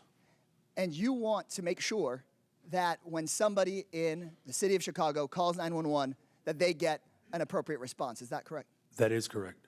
And so what I have been hearing all morning from my Republican colleagues is they want the federal government to go tell the city of Denver or the city of Boston or the city of Chicago. No, they want the federal government to be able to call you and take over your police resources or take over your county's jail resources, and you don't even represent the county, for whatever case they might come up with, whether the person is dangerous or not. Instead of having cities determine if somebody is dangerous and needs to be held, instead of having cities say, we want to make sure if you have an emergency that we get somebody to you and don't just send out our police to a call that may not be a priority just because somebody in the federal government wants to go after somebody with no criminal background and that isn't a threat. And so with that, Mr. Chairman, right before I yield back, I just want to thank people that are involved in local government, city council members, neighborhood associations, mayors, the people who keep our cities running. You deserve our support in making your cities more safe. You deserve our support. Gentlemen, in time's addressing expired. housing Chair recognizes instead of Mr. hearings like Higgins this. from I yield Louisiana. back. Thank you, Mr. Chairman. Let's clarify for America. Mayor Adams, Mayor Johnson, and Mayor Wu, are you here today under the advice of council, and do you have council present? Yes or no? I want to understand the question. Are you here today under the advice of council, and do you have council present? Do have council present. I'm here because we were requested to appear. Did you consult with, did you have council prior to your appearance? Yes, we did. Thank you. This is not a trap question. We just want to clarify. Okay. You're here under the advice of council. Do you have council present? Yes, sir. Mayor Johnson, council present here because I was invited. did you counsel before your trip here? We do have counsel, Get but I was advice here. from your counsel?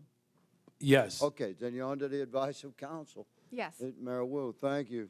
To just clarify for America, these mayors are all sanctuary city mayors.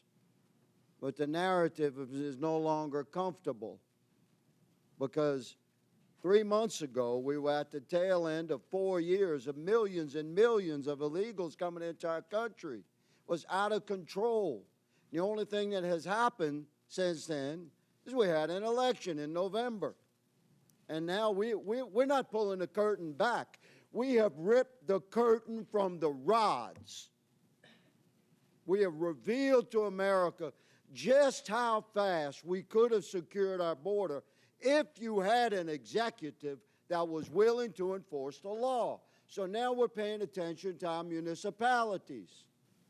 And every one of them is lawyered up.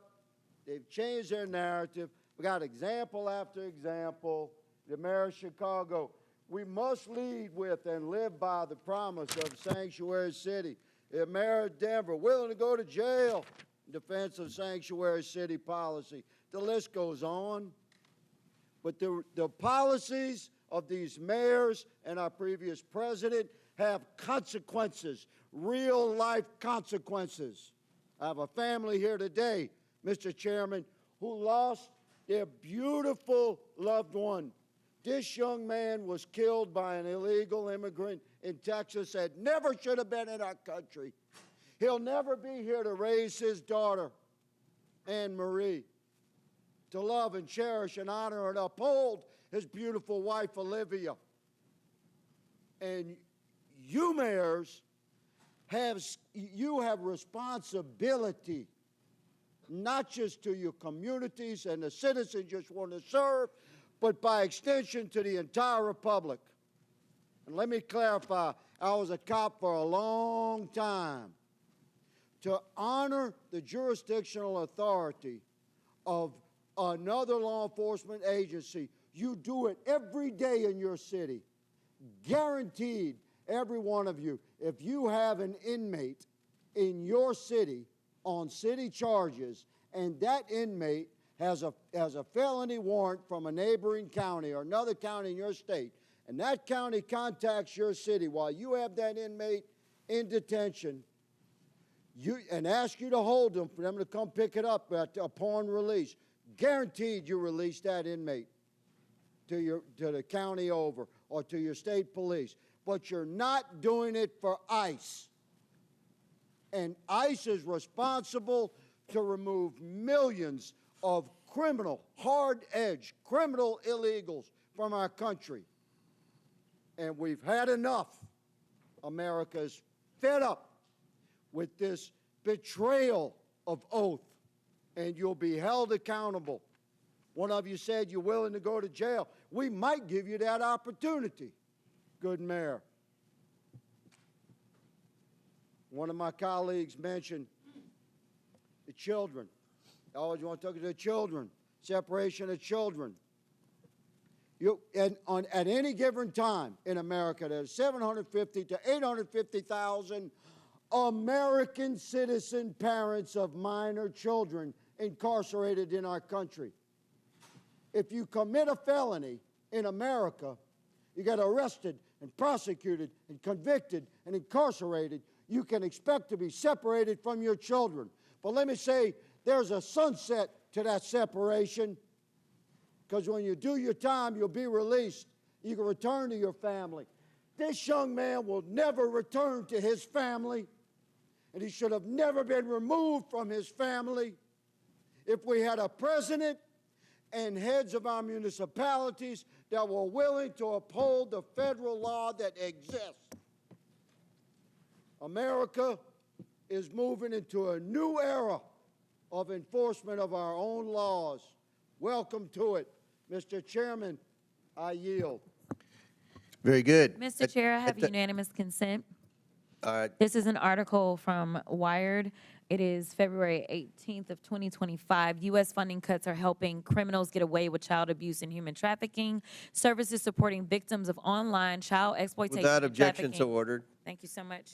At the request of the witnesses, the committee will take a 20-minute break pursuant to the previous order. The chair declares the committee in recess for 20 minutes.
Jeff Hunt, how are you? Good. You know what time Rep Evans is, or order, is he coming in to ask questions?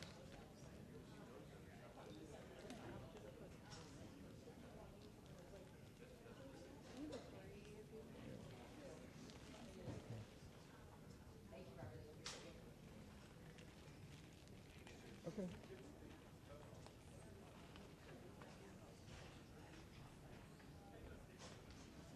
Great.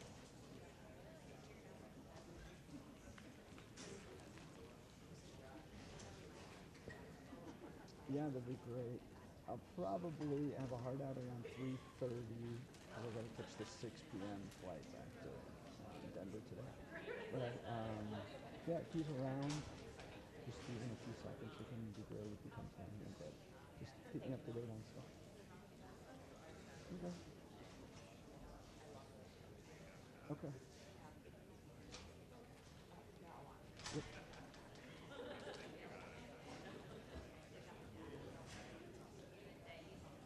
Great. Kyle Park's also here, but you may want to steer clear of that dude.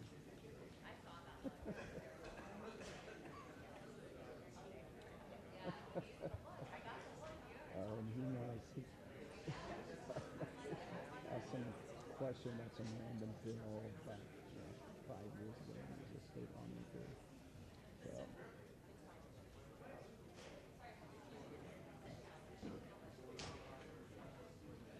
Perfect.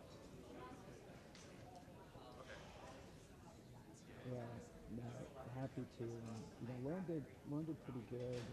Jordan really jumped down. And I haven't seen really anybody harp on whether or not being here illegally is actually breaking a crime or a law.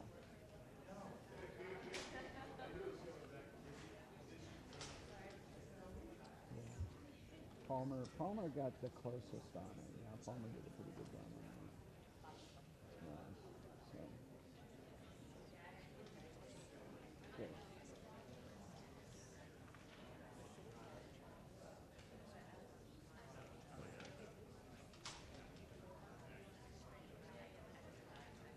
Great.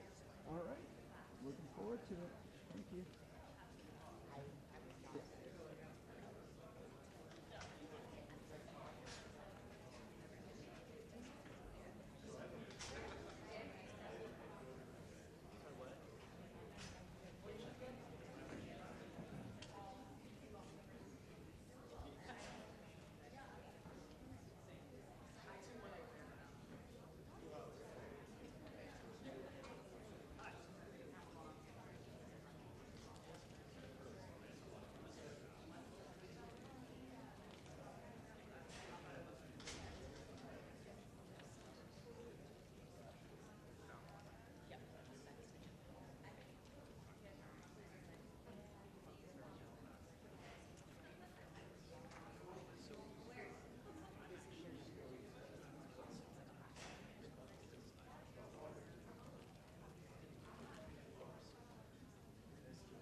subcommittees I'm working on a lot. Are you staying until this weekend? Going home.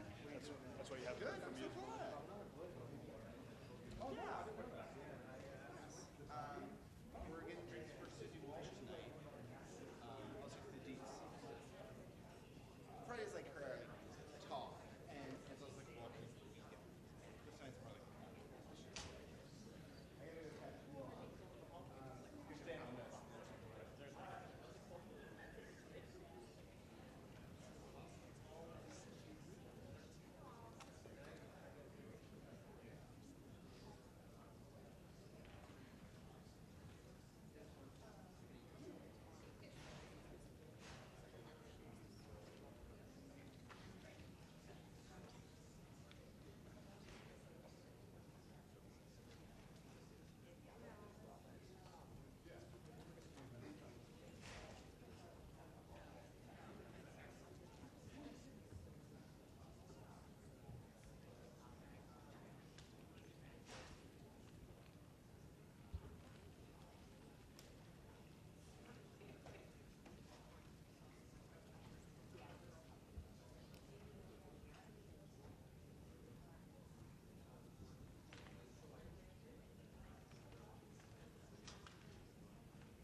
can.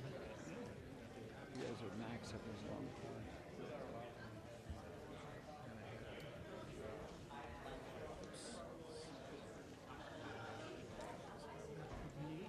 You want to try run it back or underneath? Can we do that? Where's it at?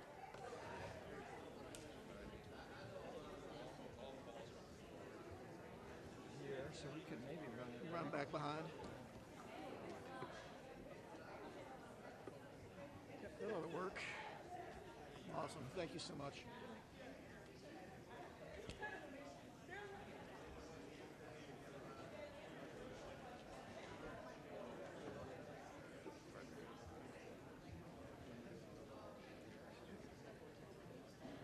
I should call your property. Jeff. John. John, nice to meet First, you. nice to meet you. Boston. Yep. I worked for Romney in 24 hours. Oh, cool. That was the only time I ever spent my time in Boston. My headquarters for training and stuff like that.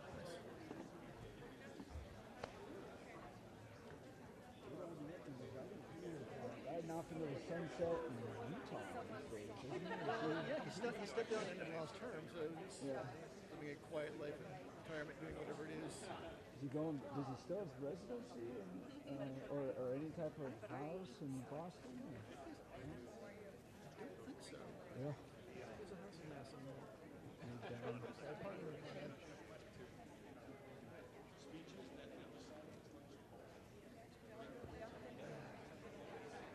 I think I'm John.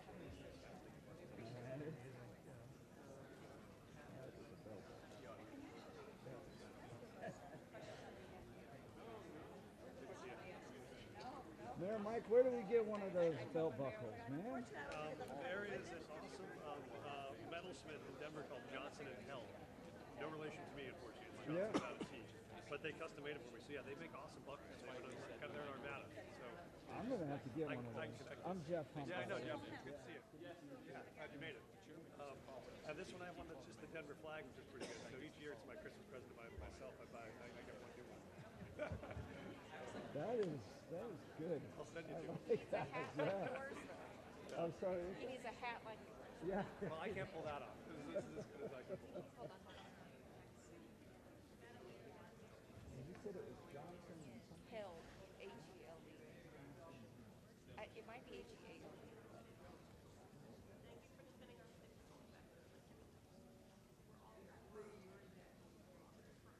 Yeah, Western Hills.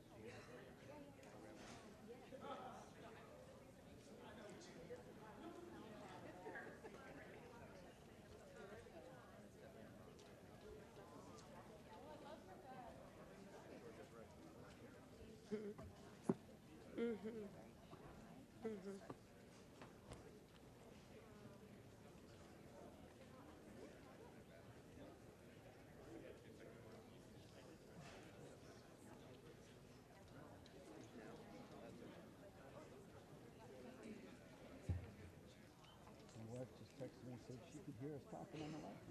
There's the guy's next to his name's John, right? I'm going to be quiet. Hot mic. Hot mic.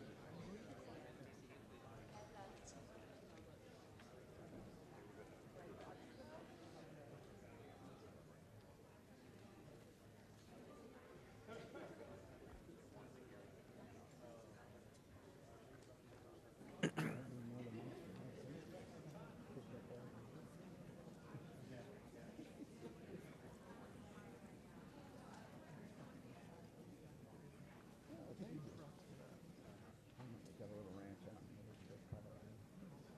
We need one more mayor. We're missing, okay, here we go.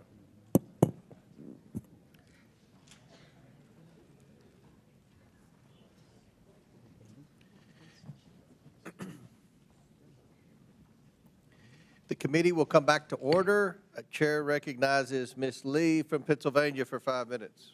Thank you, Mr. Chair. So we've heard a lot of accusations and sensationalism thrown around here today, which is not new for this committee. But I do think we need to be clear about what we're really talking about today and what the so-called sanctuary city policies actually mean.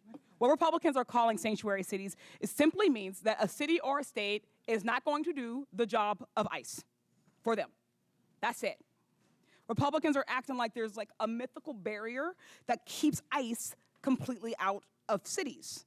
If you're listening to Fox News, they make it seem like they're police at the borders of Chicago keeping ICE agents out, and that's simply not the case. Republicans want every town, city, state to dedicate their limited resources to entering what's called a 287G agreement with ICE to either do their enforcement work on the ground or hold people in custody for an additional 48 hours on detainers. That's 48 hours beyond the lawful detention. To be clear, that is illegal. In more than 700 counties in at least 9 states, there are policies or court decisions limiting these ICE detainers, as it is such a blatant violation of the Fourth Amendment.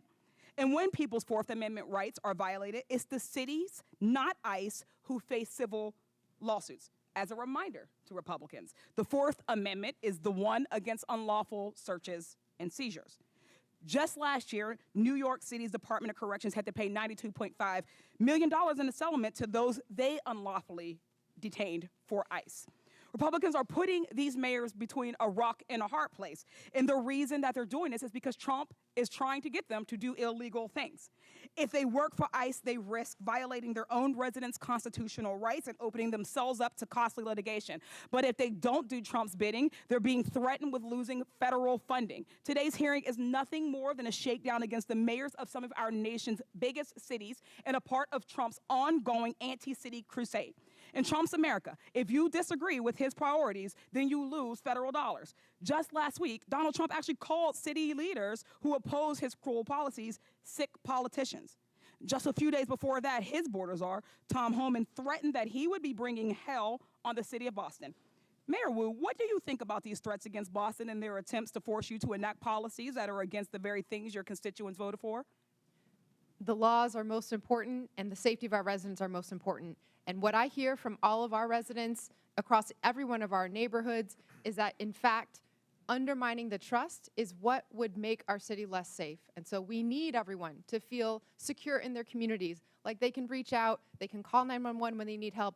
And in our city, those laws actually help Boston police solve crimes. Thank you. Mr. Beer, question for you. I'd always thought that my Republican colleagues were strong supporters of state and local sovereignty and were against intrusion from the federal government. Do you think this lawsuit seems consistent with that position?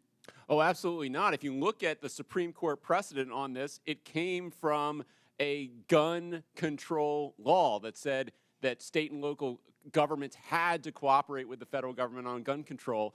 The Supreme Court said that's unconstitutional. Not a single member on this side, I believe, would be against that Supreme Court decision. Mm-hmm. There is nothing illegal about protecting people's constitutional rights and due process, education, and equal treatment under the law. But it is illegal for the federal government to withhold federal dollars that these cities' taxpayer dollars have gone towards. Mayor Johnson, Chicago ranks as one of the largest cities in the U.S. and has the 3rd largest metropolitan economy, boasting a GDP of $860 million. This makes it one of the most economically diverse cities in the nation, correct? That is correct. Would it be fair to say that your city generates billions in taxpayer revenue and that the average taxpayer in Chicago and Illinois contributes more than around $20,000 in federal income taxes, which is more than $1,310 above the national average? That is absolutely correct. So can we conclude that Chicago residents pay significantly more in taxes than they receive in return, contributing at least $5 in taxes for every $1 they get back in federal support? More than our fair share. Thank you. Only 9 states have taxpayers that contribute more to the federal government than they receive. All 4 of our mayors are from states on that list. Yet Republicans are saying that they should lose that money because they don't agree with their dear leader.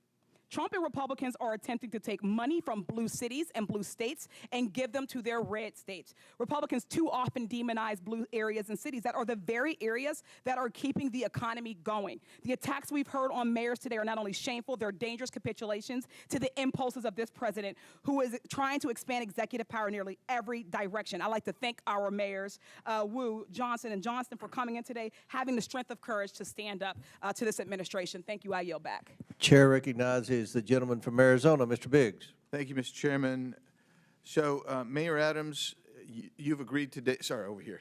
You've agreed today that New York City is a sanctuary city. Is that right? Based on the definitions, and there doesn't seem, Congressman, there's now a uniform definition of that, but yes. Right, but that's what you've proclaimed. Mayor Johnston, you've previously also declared that you're a sanctuary city. Mayor Johnson, you said that Chicago must lead with and live by the promise to be a sanctuary city. Mayor Wu, you said Boston Police and other departments cannot cooperate with ICE when it comes to detaining on civil warrants. Of course, I don't know what Mayor Johnston would define it, but I do know that the Honorable Mayor Johnson from Chicago, they call theirs a welcoming city ordinance, and we've got Ms. Wu, Mayor Wu, who's referred to hers as a safe city. That's really interesting to me. So when you are a sanctuary city, you put limits on how much you're willing to cooperate with federal agencies' efforts to remove illegal aliens. And your policies are then contravene federal law. You just do. Under Title 8 of the U.S. Code, it says a federal, state, or local government entity or official may not prohibit or in any way restrict any government entity or official from sending to or receiving from the Immigration Naturalization Service any information regarding the citizenship or immigration status of any individual. Yeah, so when I look at your guys' ordinances, and I got them all up here, and they're really interesting stuff, and Denver, I think you testified previously that you rely on the statutory section, am I right, of the state statute. So let's just review this. There is a distinction, and some of you have made that. Mayor Johnson of Chicago made this repeatedly, and Mayor Wu of Boston did. There's a distinction between criminal warrant, and you say we cooperate on criminal warrant, but there's two levels of cooperation at least. There's a communication level, and there's a passing the person off. That's one level with the criminal. But the civil level, this is what I want to talk about for a second, because all of these ordinances proscribe communication and transfer of someone where there's a civil warrant. Now, I know that all of you understand that a removal order is a civil order. And that means none of you and none of your agencies within your municipalities are communicating or passing over someone where there's a ICE removal detainer. So I don't care how many times, 1,226 or whatever it was in 7 years, I don't care how many times you do it, but if you're not doing it for civil orders, then you're allowing people who have a removal order, who've had due process, because that's how you get a removal order. You're allowing them to stay in the country. You're in violation of this law right here. You are. You're in violation of that law right there. And you've got to start realizing what your criminal culpability is on that. And that's really what we're talking about here. So you don't think that's harboring, perhaps? But let's take a look at that next statute, please. That next federal statute. In conducting investigations and hearings, immigration officers and administrative law judges shall have reasonable access to examine evidence of any person or entity being investigated. If you're holding someone back, even if it's under a civil warrant, because that's what you said you're not going to participate in, and you are preventing access to that person or evidence, you're in violation of this. You have criminal culpability under this. And you'll notice there's no mens rea requirement here. This is it. Every one of you is exposed to criminal culpability here. That's the reality of it. Let's do the next one. Any person who knowing that a person is an alien, knowing or in reckless disregard, now you got a culpable mental state here, of the fact that an alien has come to, entered, or remains in the United States in violation of law, conceals, harbors, or shields from detection, or attempts to conceal, harbor, or shield from detection, such alien in any place. You'll notice it doesn't make a distinction that all of y'all want to make of criminal warrants versus civil. You're all in violation of all three of these statutes. You got criminal culpability. I yield back. Gentleman yields back. Chair recognizes Ms. Randall from Washington State. Thank you, Mr. Chair, and thank you to our witnesses for taking the time to be here today. You know, I represent the northwest corner of the country, though I did happily live in Boston for 10 years safely. And Washington State is proudly home to more than 1 million immigrants. We know in Washington that our communities, like yours, are stronger because of immigrants. We are fed because of immigrants. We're able to take public transportation because of the work of immigrants. We are able to work on building the affordable housing that we need because of immigrants. We receive quality health care because of immigrants. But this administration, as we see over and over and over, is more concerned with deporting families than supporting families. Their actions are rooted in hatred and fear and deliberate misunderstanding.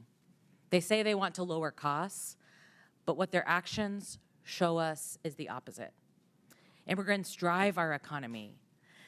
And this administration's mass deportations have disrupted small businesses, wreaked havoc on our communities, all while families see their grocery bills continue to rise and worry about their health care being ripped away.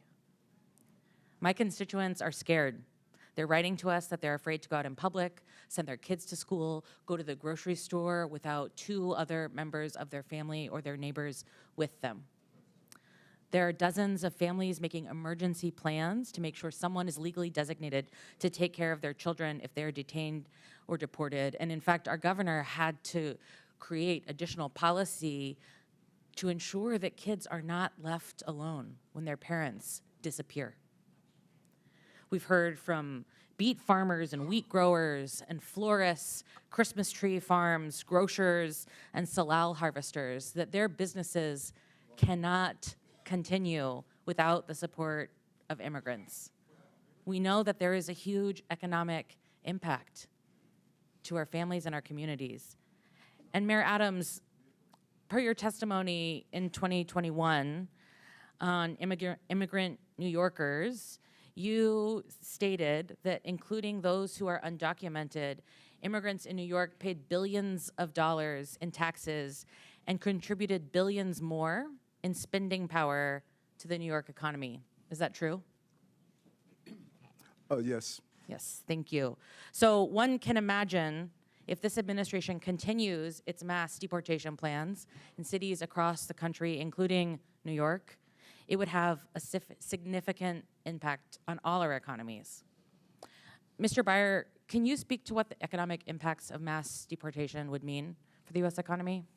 Absolutely, it'd be devastating. You're looking at an instant recession if it was, you know, some magic wand you could wave to get rid of all these people like they want. That'd be about a 7% drop in GDP. That's well into the trillions of dollars in lost production of goods and services that benefit Americans.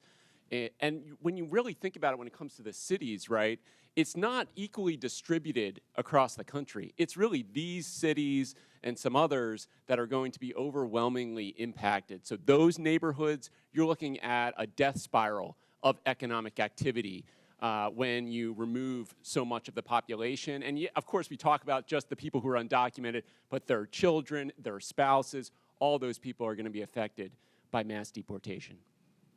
Thank you so much. And Mr. Chair, with unanimous consent, I'd like to enter this New York Times article, Frustration Grows Inside the White House Over Pace of Deportations. Without objection, so ordered. Thank you so much.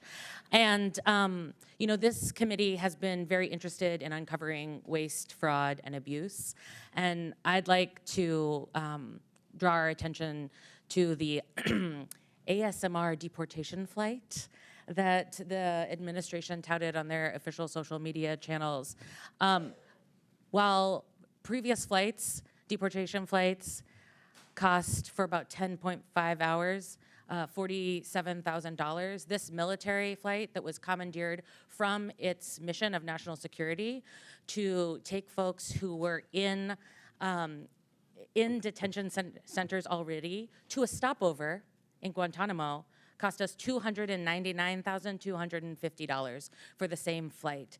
My folks in my community who are stationed at Joint Base Lewis McChord are being diverted from their essential missions to go to Guantanamo to be layover stewardesses for this this plan that's just for clicks. It's just to continue to stir up media. It's just to deliver on a promise that the president made and that he's worried that he will be accused of letting his base down if he doesn't carry out. Thank you. Chair recognizes Ms. Mace from South Carolina. Thank you, Mr. Chairman. All of the mayors here today are actively working to harm the American people you represent. You all have blood on your hands. I'm going to ask a series of yes or no questions today, and I would like to remind all of you, you are under oath. I only want a yes or a no to my questions. My first question, do you acknowledge breaking into our country as a crime? Mayor Adams, yes or no? Do you acknowledge breaking into our country as a crime? I acknowledge. Yes or no? I acknowledge. Okay, Honorable Johnson, he's not going to answer the question. Yes or no? Is breaking into our country against the law? Yes or no? Depends how you cross the border. Okay, Some folks Mayor have Johnson, status. yes or no? Comprehensive immigration not an reform answer. policies Mayor are what's Wu? necessary in this Mayor Wu, moment. do you have a better answer than these gentlemen before you? Yes or no? Yes. Okay, do you believe it's acceptable for illegals who commit heinous crimes be released back into the public instead of being detained and deported? Mayor Adams, yes or no? Anyone break a crime? Yes or no? This is not hard. Yes or no? Anyone that break a crime should be detained. Okay, Mayor, yes or no? They should be deported. Okay, Mayor. Any individual that Yes or causes no? harm Yes or and no? breaks Okay, the Mayor law Wu? should be held accountable. This is why you have 6% approval rating, because you suck at answering questions. Mayor Wu? Yes or no? Anyone who's a public safety threat should be prosecuted. All right, I have my next question. When an illegal alien rapes a woman, do you believe you're on the right side of history? Mayor Adams, yes or no? Can we say that question again? Okay, Mayor Johnston. When an illegal alien rapes a woman, do you believe you're on the right side of history? Yes or no? I will charge and prosecute them. Yes or no? Okay, well, okay. You said you would go to jail, didn't you? I will For charge and harboring illegal prosecute anyone aliens or something, Mayor Johnson? Could you repeat your question, please?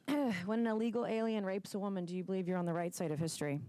Could you clarify that question? Okay, Mayor Wu, yes or no? No, rape is obviously Then horrible. why are you letting rapists back out onto the streets of Boston? That is not true. That is Okay. not what's happening in When Boston. an illegal alien molests a kid, molests an underage kid, do you pat yourself on the back for being compassionate? Mayor Adams? It's despicable, and he should be arrested. Mayor Johnston? I prosecute folks that commit crimes like that. You guys let him out on the streets. Mayor Johnson? We arrest violent criminals in the city of Chicago. Mayor Wu? We investigate, arrest, and prosecute. You guys don't sound very confident today. Would your city honor an ICE detainer on an illegal alien who rapes kids if one was issued today? Mayor Adams? Yes or no? In conformance with law, we will honor detainers. Mayor Johnson? If there's a criminal warrant, we'll help them pick them up. If there's no criminal warrant, we'll honor a notification request. Mayor Johnson? Criminal warrants, we always cooperate with federal agents with a criminal warrant. Mayor Wu? Get a criminal warrant, we will enforce. A criminal warrant. I'm talking about an ICE detainer on an individual who's here illegal who rapes kids. Do you all hate Donald Trump more than you love your country? Mayor Adams? I respect my president. I respect my Yes country. or no? and I You're having the respect hardest time my today. Senate. Mayor Johnston? I love my country. Yes or no? I love my Okay. country. Mayor Johnson? As the son of a pastor, I love everyone and this country. Mayor Wu? I love my country and my city. Do you all, are you all willing to go to jail for violating federal law? Mayor Adams? I'm not going to violate federal law, so I don't have to worry about that. Mayor Johnston? We don't violate federal law either.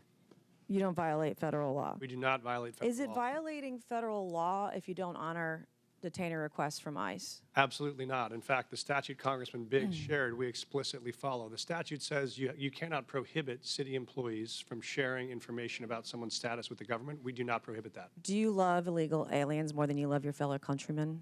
I love all the residents of the city and county. Mayor Johnston, are you willing to go to jail for violating federal law? The city of Chicago complies with all laws. Oh, I highly doubt that. Mayor Wu?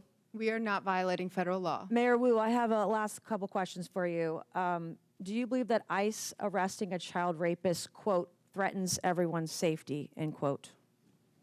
Yes or no? No. Does ICE arresting a murderous MS-13 gang member threaten everyone's safety? Yes or no? No. I would like to hold up this quote of you where you say, ICE's efforts actually threaten the safety of everyone, end quote, Boston Mayor Michelle Wu. You're a hypocrite. Thank you, Mr. Chairman, and I yield back. Chair recognizes Mr. Chairman, I have unanimous consent Subramaniam. request. Mr. Chairman, I have unanimous consent request. Proceed. I'd like to seek unanimous consent to enter into the record this article, and I'll do this as a survivor of sexual violence myself. This is from Courts, March 2018. Without objection, so ordered. Data from Texas shows that U.S.-born Without objection, so ordered. We've put it in the record. I haven't entered it. You have what? Mr. Chair, can I have several articles.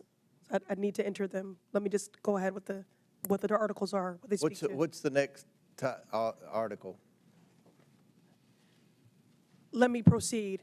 Data from Texas shows that U.S.-born Americans commit more rape and murder than immigrants. Listen, this trend of you all from trying to get Texas thrown out of shows committees that so you can get on US-born MSNBC Americans is going to commit end. more We're not rape. going to put up with it. This is Chair my recognizes procedural Mr. right as a Subramaniam. member of this committee You can to go. enter documents You can go with into the Mr. record. Frost and Mr. I'm Green. reclaiming my time. That's you what do you not want. get to No. dictate Ms. Presley, how I've been I very. recite the I have articles been very for the accommodating record. to you, Mr. Subramaniam. And I Start take the particular clock. umbrage Start as a the clock. survivor No, I of don't. sexual violence. Go. I will enter into the record. This is my right. Thank you. No. It is Mr. Subramaniam. Mr. Chair.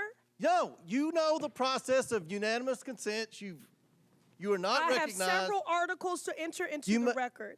Mr. Subramaniam, if you don't go, we're going to recognize Mr. Timmons. Thank you, Mr. Chair. I just wanted to bring up a bill that's going to be before the floor, H.R. 32, a bill that would basically take away federal grants if the administration thinks you are a, quote, sanctuary city, which, by the way, isn't even very well defined. I'm not even sure from reading the bill whether your cities are even sanctuary cities to begin with. I think that's why that question may have been difficult for you to answer. But I think what's been very interesting to hear is how well you've been able to integrate and welcome immigrants into your communities, into your city's economies, and making the best out of a difficult situation. I find that very impressive. And but I wonder to the mayors here, Mr. Johnston, if you took away federal grants, how would that affect public safety of your city? Would that improve? Would that make your city more safe or less safe if we took away federal grants from your city? It would dramatically weaken public safety. I mean, we wouldn't be able to repair bridges that are falling apart. It means we wouldn't be able to put kids in preschool or give veterans medical care. It would be catastrophic. Thank you. Mr. Johnson, the same question. Mayor Johnson, the same question. It would certainly undermine all of the investments that we've made thus far. Since I've been mayor, we've provided $20 billion of new investments that contribute to the overall safety of the city of Chicago. Mayor Wu, same question. Would this make your city, Boston, more safe or less safe? Withdrawing federal funds would make us less safe. Education makes us more safe. Housing makes us more safe, and we rely on those funds. And how did, let's take Mayor Johnston, how did many of the immigrants come to your city? You mentioned they came from Texas, is that right? That's correct, Congressman. They came on buses sent from Texas, mostly from El Paso. I feel like we have the wrong people in the room today. We have mayors of cities that are trying to do their best with the situation that they have. And then we have governors in Texas and Florida who are busing folks up to your cities. And so you're trying to make the best out of this situation. But somehow they're trying to make our immigration system worse, in essence, because they're taking the folks that come over to their states and they're spreading them across the country. And you're just trying to deal with that situation. Would you characterize it as that, Mayor Johnston? Yes, sir. We're just trying to manage the crisis in front of us, which is families being dropped off on our city streets in the winter with no clothes. Our calling is to make sure they're safe. And how would the Trump administration's funding freezes and cuts, would they undermine public safety in your city, Mayor Johnston? They could dramatically undermine public safety in our city. Everything again. Mayor Johnson, same question. It certainly will undermine community safety if the Mayor federal Wu, government same undermines question. the investments in people of Chicago. It would undermine our safety too. So we're trying to make your cities more safe, but there's a bill here in the name of making your cities more safe actually makes your cities less safe. Would you agree with that, Mayor Johnson? Yes, sir, I would. Mayor Johnson, same Yes. question. Mayor Wu, Yes. same question. And I think this bill is actually, in a way, extortion because you're basically trying to take away funding from a city if they don't do what the administration wants you to do. But, you know, let's talk about extortion for a minute. Mayor Adams, I think everyone's a little bit concerned about the timeline of events that has led to your case being dropped. And so, Mayor Adams, did you meet with Tom Homan on December 12th of last year? Did President Trump say publicly that he considered pardoning you 4 days after that meeting? Yes or no? I don't recall what the president said in regards to that meeting. Well, he did. In January, did you meet with President Trump at Mar-a-Lago? Yes or no? Yes, I did. In this meeting, did you talk about immigration enforcement with the president? Talk about immigration in general. What was that? What did you talk about when it comes to immigration? Just how important it is to secure the border, and they were able to do so. We saw a 90% decrease, and I see that on my streets every day. Did you talk about your pending case with the DOJ? No, I did not. So the case did not come out. Have you ever talked about your case with the DOJ with the president? No more than what you heard him on the trail say that he thought it was important. I haven't heard much. Tell me, have you ever talked about the president, talked about your case in the DOJ with the president? Yeah, as I indicated previously, I'm going to say it again. This case is in front of Judge Ho, and out of deference to him. Have you ever talked about your case with anyone in the Trump administration? I'm going to say this again. This case is in front of Judge Ho, and out of deference to Judge Ho, he is going to determine the outcome of this case. That's not answering the question. I'm going to ask you one more time. Have you ever talked about this case with anyone in the Trump administration? This case is in front of Judge Ho, and out of deference to Judge Ho is going to decide the outcome of this case. I think Mayor Adams is not answering the question because he probably has. And I think there's a pretty clear timeline here that indicates that a case is being dropped in the name of trying to appease the president, who seems to be okay with what's going on. And so look, we can talk about the policy, but I think there's a bigger problem here of public extortion and almost an endorsement of this extortion, and it's becoming the norm for this administration. I yield back. Chair recognizes Mr. Timmons from South Carolina. Mr. Chairman, before you do, I have a unanimous consent request, please. Mr. Spansbury, you recognize. Thank you, Mr. Chairman. I have 4 articles I would like to enter into the record titled "The Mythical Tie Between Immigration and Crime. Undocumented immigrants half as likely to be arrested for violent crimes. Immigrants significantly less likely to commit crimes," and one titled "Showing Data About U.S.-Born Citizens More Likely to Commit Murder." And Mr. Chairman, I do ask that you do respect my colleagues on this side of the aisle, parliamentary. Without objection, so ordered. Your unanimous consents are put into the record, and only titles are required. And once you start filibustering, you become out of order. I am not filibustering. I'm just saying the last member on your that side was filibustering. She was not. She had Yes, she more was. articles. And now you're filibustering. Chair recognizes Mr. Timmons from South Carolina. Thank you, Mr. Chairman. I just want to speak directly to all 4 of the mayors. Y'all did the best you could with bad situations. You did. The former president let in, I don't even know what number to use. Some places use 8 million, some people use 16, 20, whatever the number is. And so each of you had an influx of illegal immigrants into your cities, and you have federal, state, and local statutes that you have to deal with, and an untenable situation was created. I want to go one by one. Mayor Adams, how many illegal immigrants were present in New York City in the last 4 years? How many people did you have to deal with? 230,000. All right, so, and that's 230,000 people that were using your limited resources that American citizens are entitled to, but you were actually required under local ordinance or under state law to provide services to them. They're not supposed to be here. They're not supposed to be here because we have borders. Borders are supposed to matter. Mayor Johnston, how many illegal immigrants did you have to deal with over the last 4 years? Thank you, sir. We had 42,000 newcomers arrive over. 42,000? Mayor Johnson, how many illegal immigrants did you have to deal with over the last 4 years? Over the last 4 years, there were roughly 50,000 asylum seekers bused from the state of Texas to the city of Chicago. And you know why that Texas did that? Because 10, 12, 15 million people were in Texas, and they had to deal with the same problem you did, and they thought it was appropriate that everyone should have to share this burden. Mayor Wu, how many did Boston have over the last 4 years? We don't ask about immigration status and giving How safe many services, people so that- I don't have that number. Okay, well, we'll say at least tens of thousands. So all of you have limited resources, limited tax dollars to spend to serve your community. And there's people that have a disproportionate need, and you have obligations to serve them more if they are struggling, if they do not have income, if they are jobless. So you have limited resources, and all of you had this problem. And we've been saying for the last 4 years that this is all because Joe Biden and his policies were allowing lawlessness at our southern border, which allowed millions of people into this country. Mayor Johnston, did you say anything to the Biden administration? Did you say, we're struggling, we can't make ends meet, we can't serve our citizens because of your open southern border? Did you, Mayor Johnston? Yes, Congressman, I did reach out to the Biden administration about that. Did you publicly address this? Did you ever challenge them and say, this is ridiculous, secure the southern border?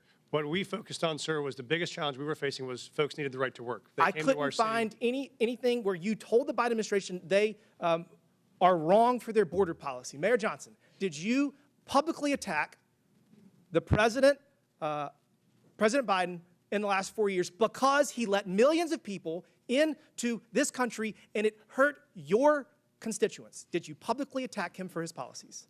So I publicly called Did you say secure the damn border?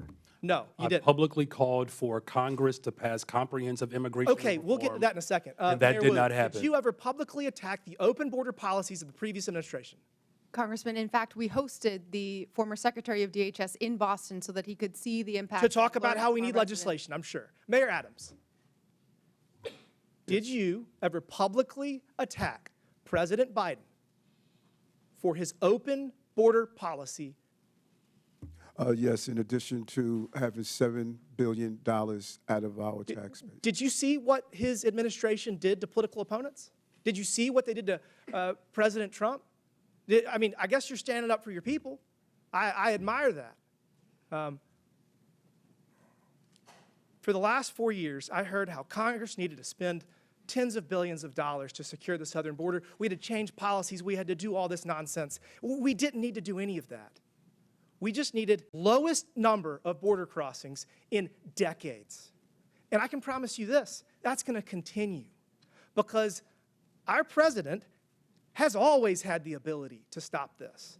And the only one of you that stood up to the previous administration was under investigation shortly thereafter. Weird how that happens.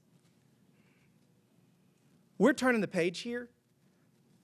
Going forward, each of you need to cooperate to the fullest extent of your ability with President Trump, with ICE, with all federal laws to make sure that you can secure your people and stop spending billions of taxpayer dollars on people that do not deserve it. Your constituents deserve those resources, not the people that enter this country illegally.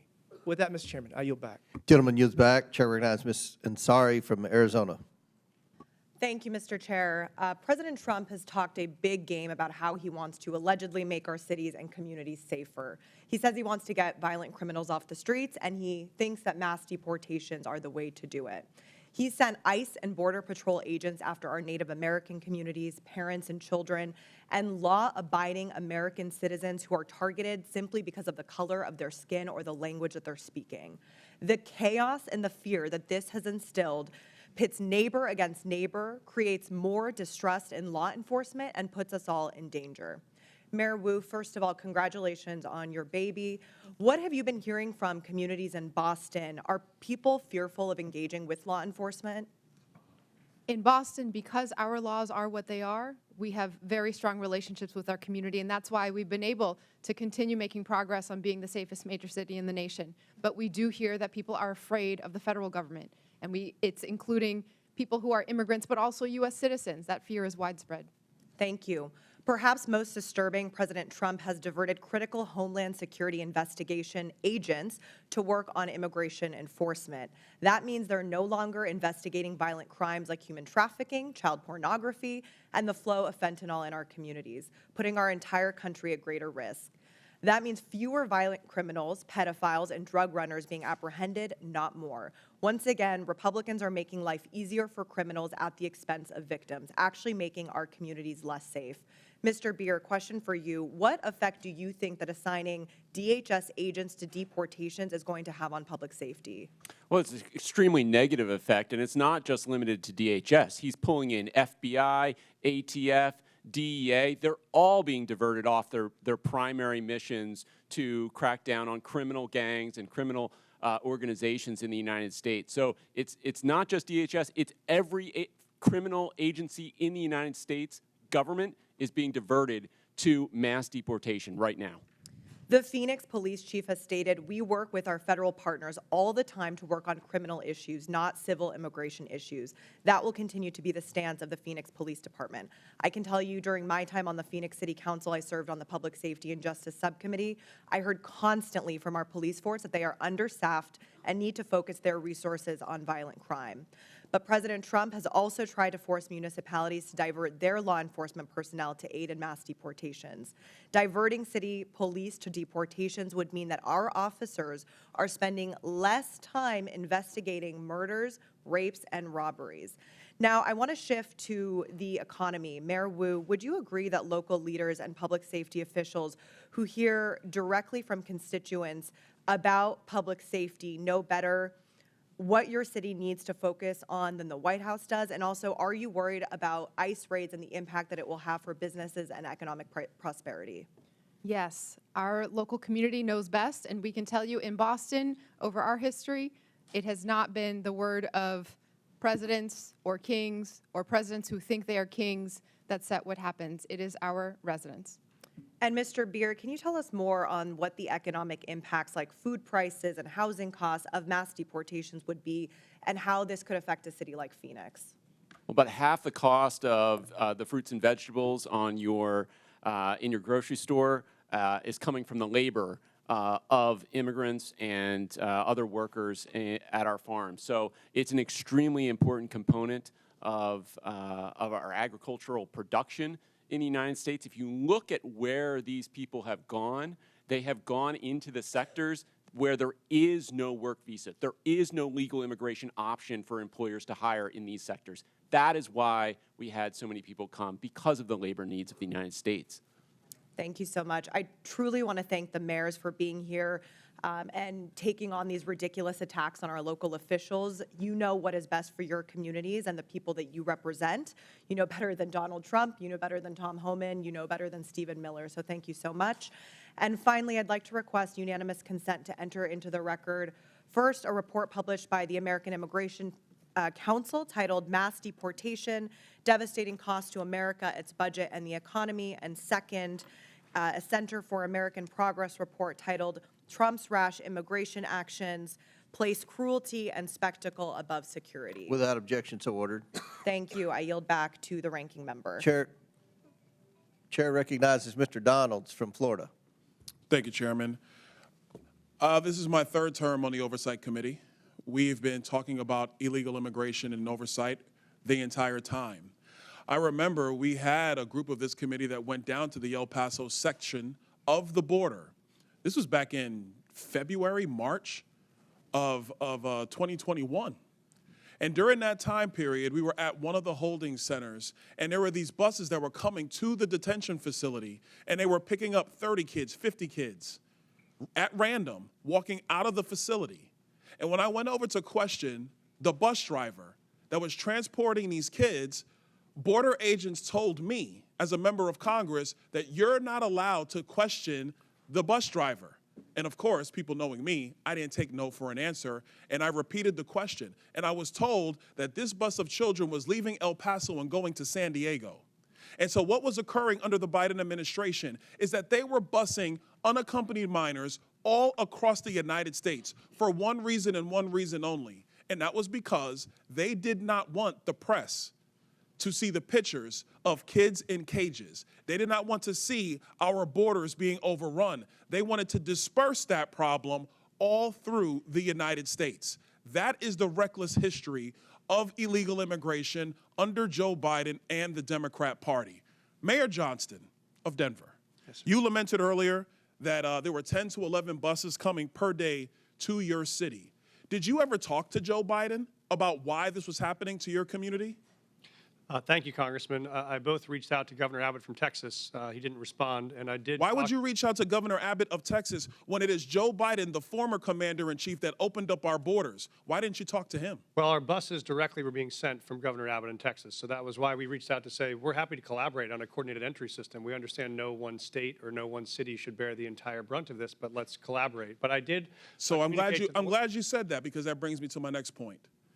Governor Abbott and Governor DeSantis, when they started moving illegal aliens out of their states who were bearing the brunt of what Joe Biden and Kamala Harris were doing, and they've sent them to Denver, they sent them to Chicago, they sent them to New York, they sent them to Martha's Vineyard. The reason why they did that is because you four could hide behind the realities of illegal immigration on border towns all through our country and on cities and states who did not want to see illegal immigration, but did not have the political representation to go to the White House. And only when it showed up on your doorstep did you get upset. Mayor Johnston, coming back to you, how much did your city spend on illegal immigration? Do you have a round number? Over the last couple of years on all newcomers, whatever their status was, it's around $79 million since 2022. $79 million. Mayor Johnson, Chicago. How much has the city of Chicago spent on illegal immigration? If you're referring to the 2022 up to 2024 of the buses coming from Texas, roughly the same percentage of the state of Texas, about 1% of our overall budget. What is that? Because we don't have the city's budget in front of me. Numbers. It's 1%, and if you want the actual calculation, we can make sure someone. You're the mayor. You don't have the math in front of you. It's 1% of the overall budget over the last 4 years. That's why you're a failing which mayor. is Mayor the same Adams, number that how was much did sent the city from of us New from York the actually state spend of on Texas. illegal immigration? Mayor Johnson, I already asked you. You don't have a hard number, and if you don't have a hard number, you're not running your city well. Mayor Adams, how much did the city of New York actually spend on illegal immigration? $6.9 billion of taxpayers' dollars. $6.9 billion of taxpayer money on a problem that was fostered on the American people. Mayor Wu, in the city of Boston, how much did you spend? We don't ask about immigration status and delivering city You don't services, ask so about we how don't much have money that the city number. of Boston has spent on illegal immigration? We Are don't you out of your distinguish mind? between immigration status. Do you as manage part your of our budget city or not, policies. Mayor Wu? That is how we keep Mayor our city Wu, safe. do you manage we your have budget or the not? numbers to prove it. I manage my budget. I have a AAA bond rating dating back 10 years. So to the city of Boston, budget. just understand that your mayor does not care how much of your resources she has spent on people who are not citizens The city of Boston is sick of having people outside Boston telling us what Mr. we Bear, I need. have a question for you, because I understand Cato's perspective when it comes to illegal immigration.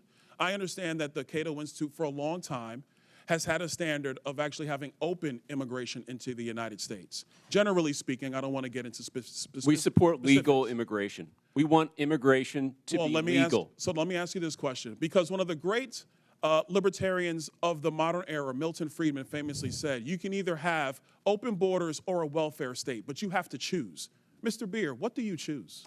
Milton Friedman said he wanted to allow illegal immigration to continue. I disagree with Milton Friedman's position on that. We should have legal immigration and build a wall around the welfare state, not around the country. That's in the best interest of taxpayers. And I would argue that under the current system where you have sanctuary cities popping up, it is not possible to build that wall. So America has to choose, Mr. Beer, you're done. America has to choose between securing our nation or protecting the taxpayer. I choose secure the nation. I yield back. Gentleman yields back. Chair recognizes Mr. Bell from Missouri. Thank you, Mr. Chair. In the 80s, there was the war on drugs. That didn't go so well. We essentially created classes of criminals for people, citizens, who just needed help. And I won't recount that entire history, but I don't think that we realized the error of our ways until it impacted more affluent communities, particularly with the opioid epidemic. And so now Republicans have began a new campaign, a war on immigrants. And while Republicans and Democrats both recognize the need to strengthen our borders, instead of sitting down and actually fixing the border situation, as has been alluded to, or actually we did that, but then after supporting it, Republicans voted against it after their boss told them not to, which really would have been a win for the American people. So as a former prosecutor, I recognize policing and community relationships go hand in hand. You have to have them in order to be effective with law enforcement. And to get bad people off the streets who are not going to commit a crime in front of a police officer, oftentimes it's our people in our communities who can help get those people off the street by sharing and cooperating with law enforcement, but that starts with trust. And understanding, as a former prosecutor, limited resources. We have to be considerate of how we utilize those resources.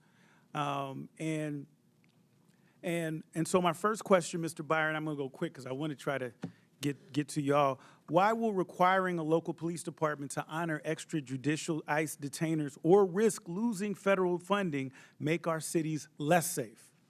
Well, you're taking resources away from whatever the higher priority is. So if you're talking about carrying out mass deportation and having state and local police detain people who are not public safety threats, then you're talking about in New York City, they're spending $1,500 a day on a bed. So that's $1,500 taken away from other public safety priorities. Absolutely. And Mayor Wu, and congratulations again as well. Thank you. And first, you're welcome for St. Louis born and bred Jason Tatum. You're welcome. Thank you, thank you. Why is it in Boston's best interest to make sure people who are experiencing domestic violence or are victims of violent crime feel comfortable coming forward to law enforcement with the knowledge that local police are not reporting them to ICE? We need those who have information. We need those who are victims and survivors of crime to know that they can come forward and get the help that they need. And when that happens, we keep everyone safer. Absolutely. And many law enforcement agencies have articulated that their primary responsibility is to keep communities safe by focusing on violent crime and public safety threats. However, deputizing requires officers to take on federal immigration duties, diverting resources and personnel from their core mission. So when cities use their discretion, and Mr. Byron, this is a quick question for you, do you believe that this additional burden makes communities safer, or does it risk overextending local departments at the expense of addressing serious crimes? I think states are best positioned to answer that question. It certainly can if you're imposing a mandate that is distracting from their public safety mission. And it's interesting to note that the majority's bill on this, H.R. 32, has an exception written in there for witnesses and victims of crimes. If you don't report them, it's okay under that bill, except no one's walking around with a victim or witness badge on them. So when a police shows up and responds to a call, they don't know who's a witness or victim. So the idea that you can just cordon that off and put that to the side doesn't hold up. I appreciate that. I'm just short on time. And Mayor Johnson, I have two quick questions for you, and you can give them the weight that you decide to give them. First, who has more world championships, the Cardinals or the Cubs? Mayor Adams, I don't want you in on that one. Can you tell us about the ways in which Chicago cooperates with federal law enforcement? Yeah, thank you for that question. Violent crime in the city of Chicago is down. It continues to go down under my leadership because of our investments. Having trust between community and police, local police, is attributed to that. And our local police department allies and cooperates with federal agents around human trafficking, drug trafficking, getting guns off the street, getting gangs off the streets of the city of Chicago, and it has worked. And the first black first lady in the history of Chicago is a Cardinals fan. Shout out to Hazelwood East. Hey, that's my school. Thank you. I yield back to the ranking member. And it's the Yankees. No questions for you, Mr. Adams. Chair now recognizes Ms. Luna from Florida. Mayor Wu, does the Boston Trust Act restrict communication with federal immigration authorities regarding individuals' immigration status, yes or no? We do not collect immigration status in law enforcement. I'd just like to point out, and Mr. Chairman, if I could enter the Boston Trust Act into the record. Mr. Chairman. Without objection, so ordered. Thank you. On page, or let's see, section 4AA, a law enforcement official and employment of the city department, agency, or commission shall not, and then A, inquire of an individual on his or her immigration status. Under Title 8, U.S. Code subsection 1373 stipulates that local governments cannot prohibit or restrict communication with federal immigration authorities regarding individuals' immigration status, so your enforcement of this act is in direct violation of that statute. Can you please confirm? That is not Thank the you, ma'am. truth. That's a U.S. code. I don't know about you, but U.S. code does not lie. We do not ask about Mayor immigration Johnson, I'm not status, and talking that to is you what anymore. makes us Next safe in question, the city. Mayor Johnston, you said in your testimony that the first step you took after illegal aliens arrived was to provide them with housing. Is that correct, yes or no? Folks that were on the streets freezing to death, we gave access to shelter. Yes, we did. Thank you. Not to be rude here, but you have a good understanding of what the definition of harboring is, correct? I do. Okay. For those that might not, harboring means to knowingly or recklessly provide shelter or place to stay for an illegal alien. And according to Title 8 of U.S. Code subsection 1324, that is also a federal crime. Just to be clear, did you also say that you would be willing to go to jail to stop deportation efforts?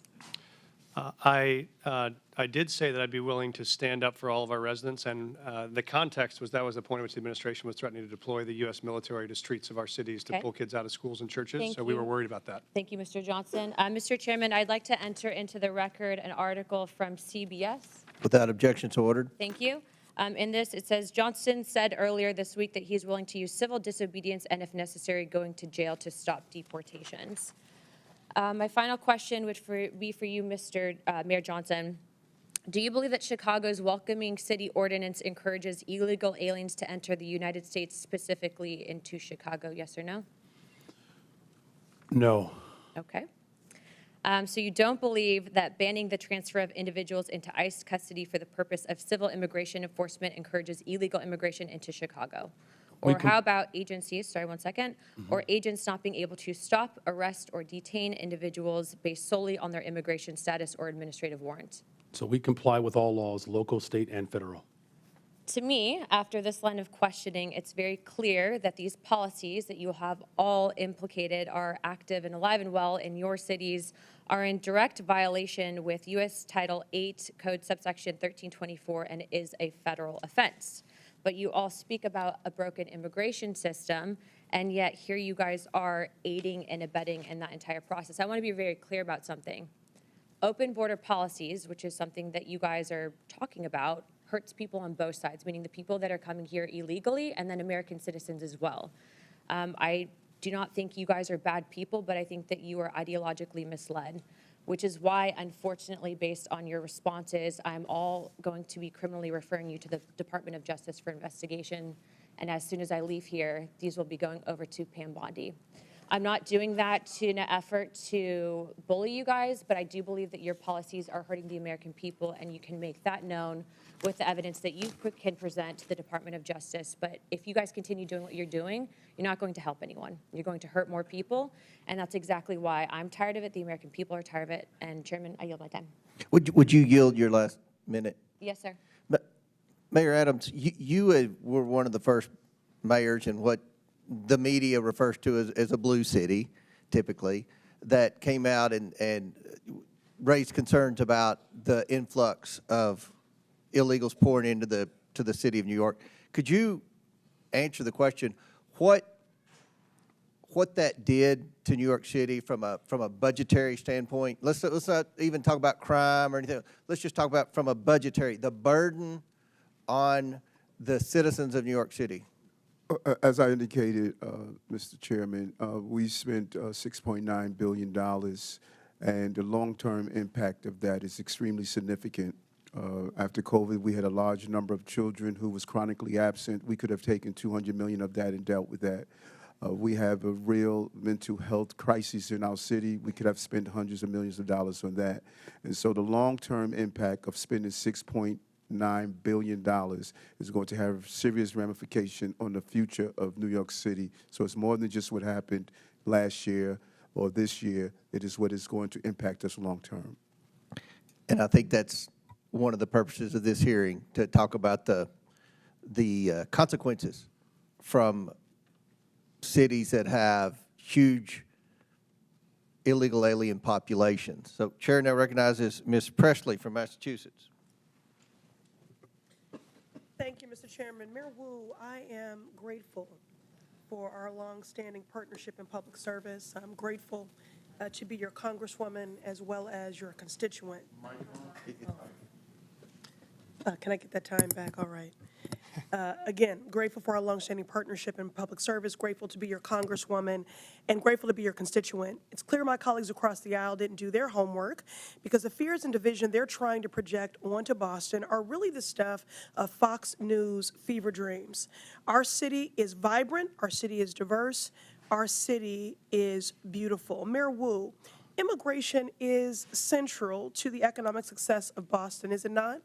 Absolutely. All of our key industries, whether it's healthcare, life sciences, higher education, financial services, everything that we do depends on immigrant residents and the contributions that they make. Thank you, Mayor. Well, immigration defines Boston.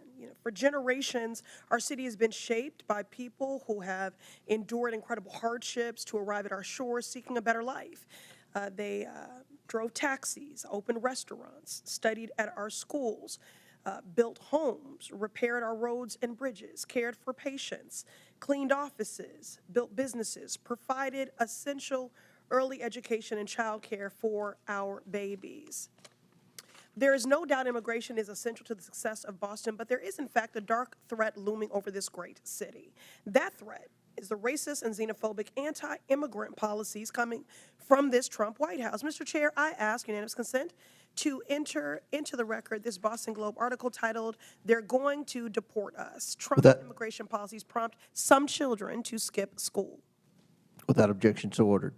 Mayor Wu, I've been speaking to principals and educators in Boston at various roundtables and town halls that I've convened, and the stories are heartbreaking. Elementary school children are crying in their teachers' arms, fearful that they're going to lose their parents to cruel and unjust deportation raids. Mayor Wu, last week I met with an esteemed doctor from a local Boston hospital who reported that follow-up appointments in her clinic have seen a 200% spike in no-shows and cancellations. Her assessment, her patients are missing critical care like dialysis, prenatal care, and chemotherapy because of a fear of immigration raids in our hospitals and healthcare settings. Mayor Wu, do you agree with this healthcare provider? Absolutely. We hear it from our shared constituents. People are afraid, and that is having huge impact on their daily lives when they're just trying to do right and be a good example for their kids as they pursue the American dream. Mr. Chair, I ask unanimous consent to enter into the record this article titled, "Fearful Amid ICE Crackdown, Some Immigrants Are Skipping Healthcare." Without objection, so ordered. So here we have a man who thinks he is king, screaming anti-immigrant slurs from the Oval Office and what it has done to make Boston safer. Nothing, not a thing. But it has traumatized our kids, cost our elders their dialysis, delayed cancer patients' chemotherapy, and struck fear into the heart of hardworking people who not only contribute immensely to our city and our community, but whose labor and contributions are also essential to the very functions of daily life in our great city. The members of this committee would be well served by learning from our esteemed mayor, but a teach-in is not the charge of this committee. Remind my colleagues this committee's purpose is oversight. The only person who has something to answer for is Donald Trump. He is single-handedly decimating decades of economic progress, vilifying our immigrant neighbors, and disregarding the Constitution and basic decency daily. This man points to our most vulnerable, scapegoats them for every hardship, while he himself is actually the source of the hardship that the American people are experiencing. My colleagues don't really care about criminality. If you really cared about criminality, you would do something about Elon Musk's power grab, stealing our data. You would do something about efforts to defund the National Institutes of Health cancer research. If you really cared about criminality, you would do something about people that want to rob our babies of food. Make it make sense. My Republican colleagues across the aisle believe a 6-year-old from El Salvador who wants to go to school and a mom who fled violence in Haiti are the reason that the cost of eggs are too damn high. And your housing and gas will follow suit shortly because of these Donald Trump tariffs. The shameful Republican ripoff slashing away at basic government services to line the pockets of Donald Trump's buddies so they can buy toy yachts and rocket ships. It is a shame and a sham. America has a problem, and it is Donald Trump.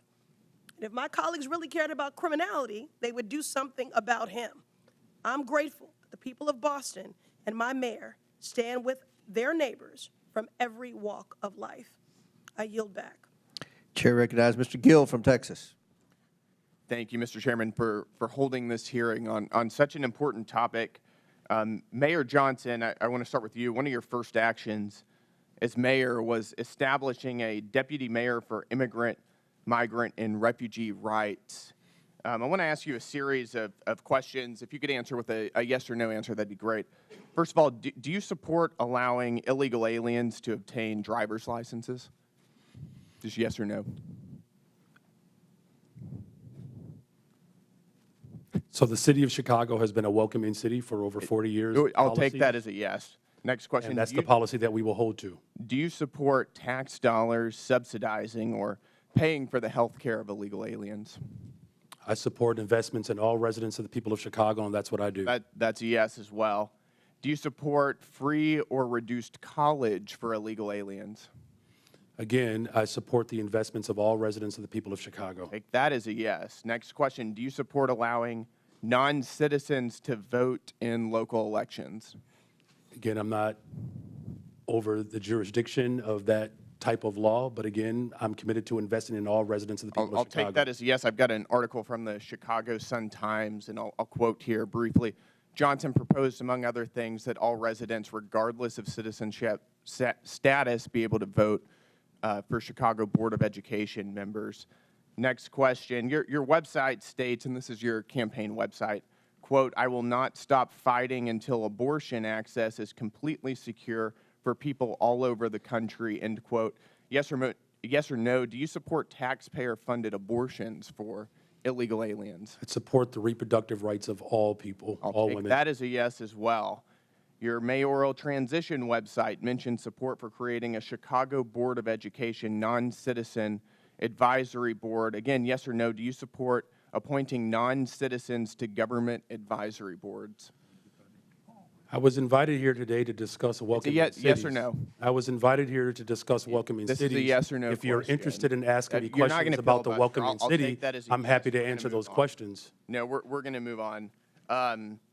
As you know, President Trump, unlike the previous administration, has taken serious action to bring foreign criminal gangs to justice, to take our border back and to restore public safety in our communities. He designated 8 transnational criminal organizations and cartels as foreign terrorist organizations. These are groups like Tren de Aragua, MS-13, Sinaloa, other of some of the most grotesque and ruthless and brutal organizations in the world. You, as mayor of a sanctuary city, have been virtually giving favors to illegal aliens. Apparently, you support an enormous amount of taxpayer resources going to them as well. But you yourself have also received a lot of gifts. And for those of you who don't know, Mayor Johnson has a secret gift room that is not given access to the public or for access to the Office of Inspector General. I'd like to ask you a couple questions about that. Do you know everyone who's given you a gift since you became mayor?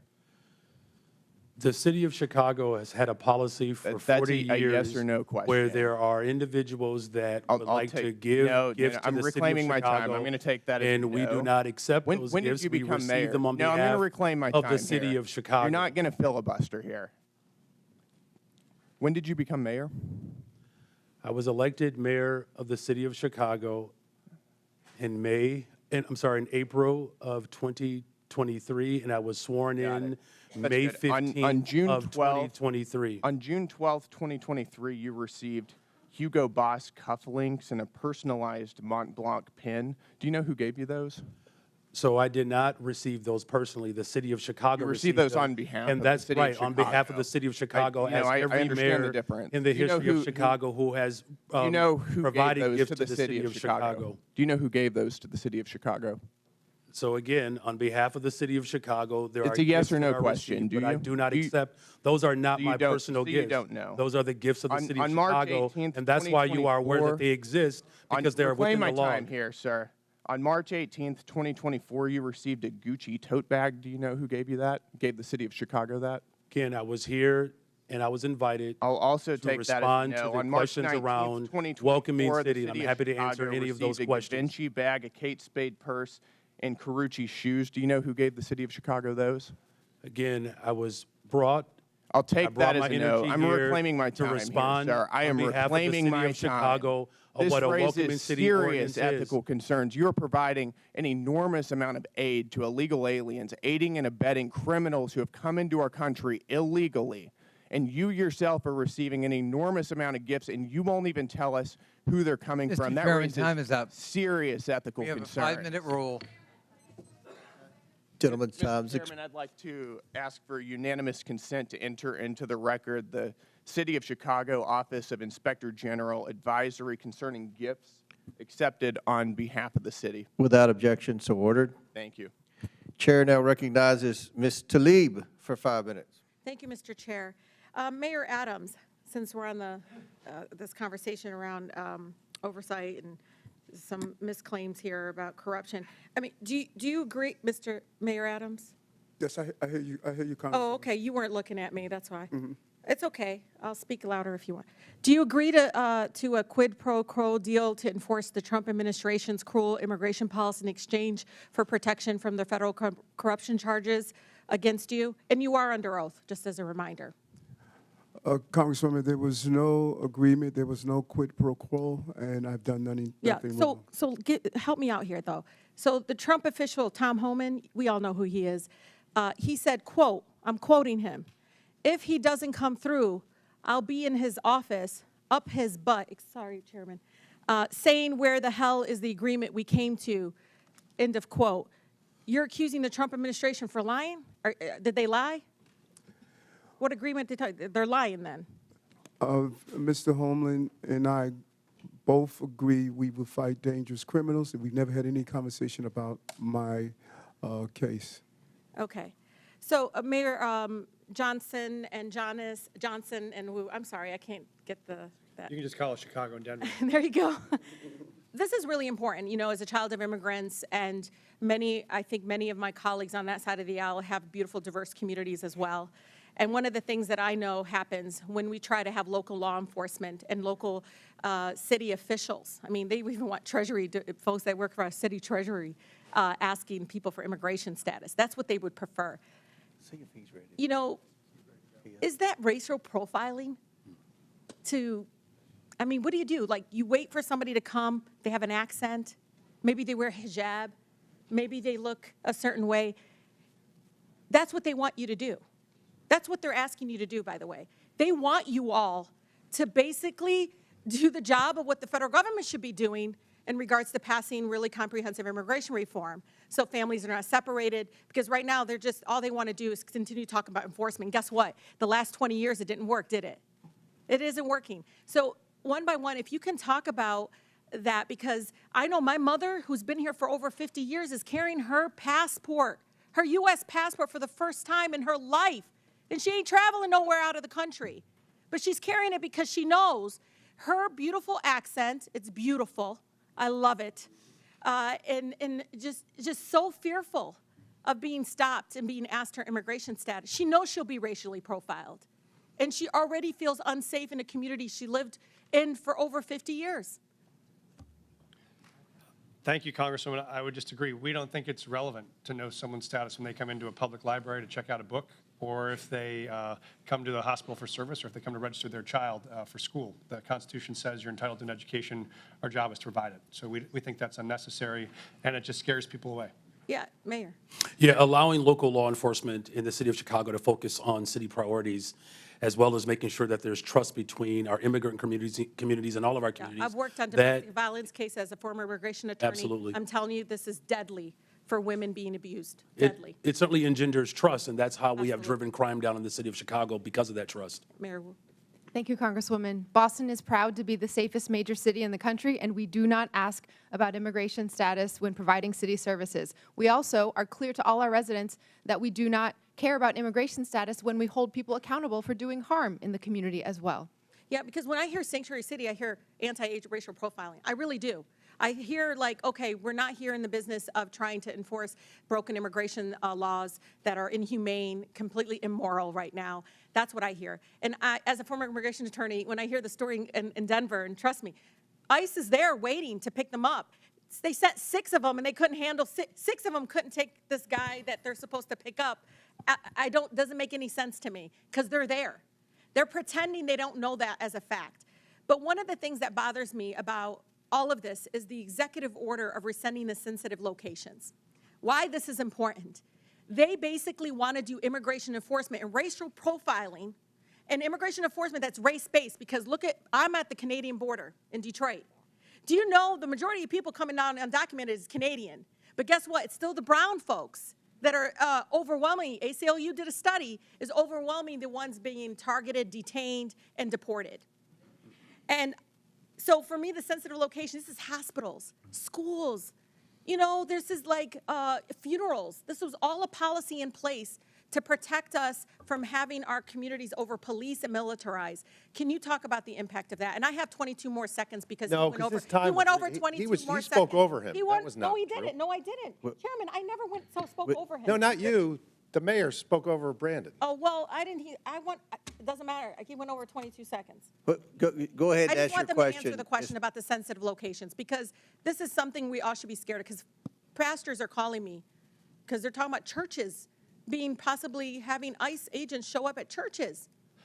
I can just say, Congresswoman, our fastest growing church in Denver went from 700 folks in the parishion to 5 after that announcement. All right. Very good. Thank you. Thank you. Yep. Chair recognizes Mr. Fallon from Texas. All right, 43 seconds. That's a deal. All right. Mr. Chairman, thank you.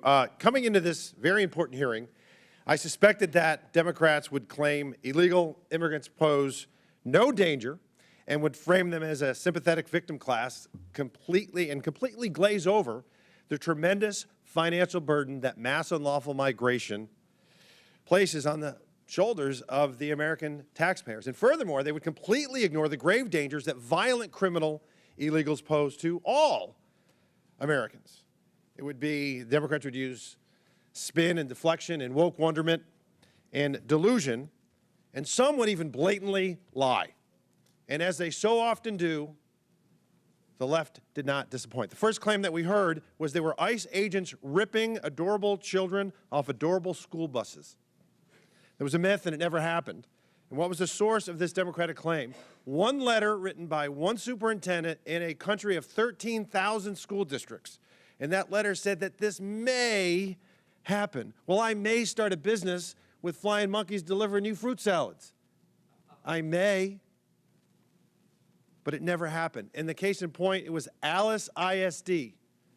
And Mr. Chairman, there was another letter that Alice ISD sent, and I'm going to quote it. It said, "We have not had any Customs and Border Patrol enter or board buses, nor do we have any knowledge of it happening here or in any other school district." It was a spin, it was deflection, and it was a lie. Now, the most important thing that any elected official should focus on is to keep our citizens safe. There's no greater calling. Mayor Johnson, is Chicago a safe city? We are a safer city since I've been in office. Crime Safer is down. city. Okay, sir. Crime is down Sir, do you over know 20%. that, sir, no, you're not just going to this year overtalk. alone. Mr. Chairman, I reclaim my time. You're not going to overtalk me. Brandon's, he was very nice, and he's a freshman. Not going to do that. In 2022, I find it interesting that you say Chicago's safe. You have a higher murder rate than Haiti. And the Biden administration put up a travel advisory saying to Americans, don't go to Haiti. I hope that the Trump administration puts up a travel advisory saying, don't go to Chicago. In fact, the Haiti had a murder rate of 18.02%. Chicago has a murder rate of 18.26%. I can see why, sir, you have a 14% approval rating. Mayor Wu, you're a Democrat, yes? Yes, Okay. You supported the Biden-Harris administration politically? I did. Yeah, okay. Do you think that they took border security seriously? I think Washington failed on immigration and continues to do so. So let me ask that again. Did you think the Biden administration took border security seriously? I think Washington It's failed. a yes or no. It's not a trick question, Mayor. I think there's responsibility across this entire. Come on, we can eke it out of you. Yes or no? Did Biden Harris do a good job? You were supporting Kamala Harris, so apparently you must have thought she was okay on it. Washington. Okay, has so you're not failed, going to answer. and Well, we here's are the thing. cleaning up We can the deal with pieces delusion. at cities. No, Mayor, I'm going to reclaim my time. We can deal with delusion or we can deal with data. So let's talk about some data. I find this interesting. Under the 12 years that Barack Obama and Donald Trump were president, there were 460,000 illegal encounters annually on average.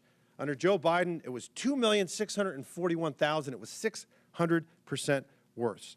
Mayor Wu, you would agree with me, I hope, on this. Vladimir Putin's a bad hombre, and he rules over an authoritarian regime, yeah? Yes. Bipartisan agreement. Wonderful. There were, under President Trump's first administration, 98 Russian nationals that were apprehended on the southern border entering the country illegally. Under Joe Biden, it was 127,415, 130,000% worse. Terror watch list went from 11 under President Trump to 382. That might be one of them calling right now. February of 2024, 190,000 illegal immigrants were apprehended. This past month was only 8,000, a 96% reduction. Now, the common theme that we heard from a lot of oversight Democrats is a bold-faced lie that illegal immigrants, or I should say immigrants, are less likely to commit crimes. What they're doing is they're fusing legal immigrants with illegal. When you bifurcate, when you separate them, yes, legal immigrants are less likely to commit crimes, but illegal immigrants are more likely to. Non-U.S. citizens account for 7% of the U.S. population, yet account for 15% of the federal arrests and prosecutions, according to the Justice Department. The Federation for American Immigration Reform found that if you were an illegal immigrant, you were 2 times more likely to be incarcerated in California and New York, and 5 times more likely in Arizona. And in my home state, in June of 2011 to June of 2024, or January 2024, Mr. Chairman, there were 428,000 criminal aliens booked in Texas jails. 299,000 of them were illegal immigrants charged with murder, rape, sexual assault, kidnapping, assault et al. 187,000 convictions. So it is an outrageous claim to say that when we secure the border, no, Mr. Chairman, no, 42 seconds left. No, you don't. No, I got 20. Yes, I do, because she went over 42 seconds. Spare me. Mr. Chairman, I got 20 seconds left, and I'll wrap He's wrapping his question up, but he's doing. It's an outrageous claim to say that securing the border and enforcing our immigration laws does not make Americans safer, because it does. And if you don't agree with that, I would encourage you to talk to Laken Riley's family or Jocelyn Nerngray's family. Mr. Chairman, I yield back. Gentlemen, thank you. Chair recognizes Ms. Stansberry from New Mexico. All right. Well, thank you, Mr. Chairman. I always think that we should sage this room after these hearings because we hear a lot of crazy stuff in here. But let me start out by saying, mayors, welcome to our committee. Thank you for serving your cities and your people. I have to say, as also an elected official, you have the hardest job in America. There is no job harder than being a mayor of a major city. So thank you for serving your constituents. And I want to take this opportunity to especially acknowledge Mayor Wu, because not only are you the first woman to ever serve the city of Boston, if you all haven't been watching, she is also the mother of a newborn who is here with her. She has a 7-week-old baby, and she showed up to testify and be yelled at by our colleagues for 4 hours. So I say to you, Mayor Wu, may your daughter grow up to be a fierce leader like you. Thank you. Now, I want to reject the fundamental premise of this hearing, because what this entire effort is about is intimidating state and local officials, attacking law-abiding immigrant families, and spending millions of dollars of taxpayer dollars, both in the administration and in Congress, to make ads that are complete smoke and mirrors, trying to say that Donald Trump has somehow secured America's safety. What they are doing is not making America safer. In fact, it's a total and complete lie because Donald Trump has failed to actually even secure the border. He's failed to stop illicit drugs like fentanyl from crossing the border. He's failed to secure sufficient staffing and technology to stop human trafficking and illicit drugs from crossing the border. He's failed to support local law enforcement and behavioral health programs to address the issues that are affecting our communities.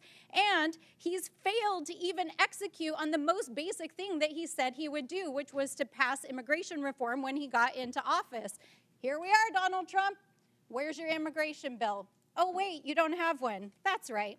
Because none of this is actually about making America safer. In fact, all of this is making America weaker.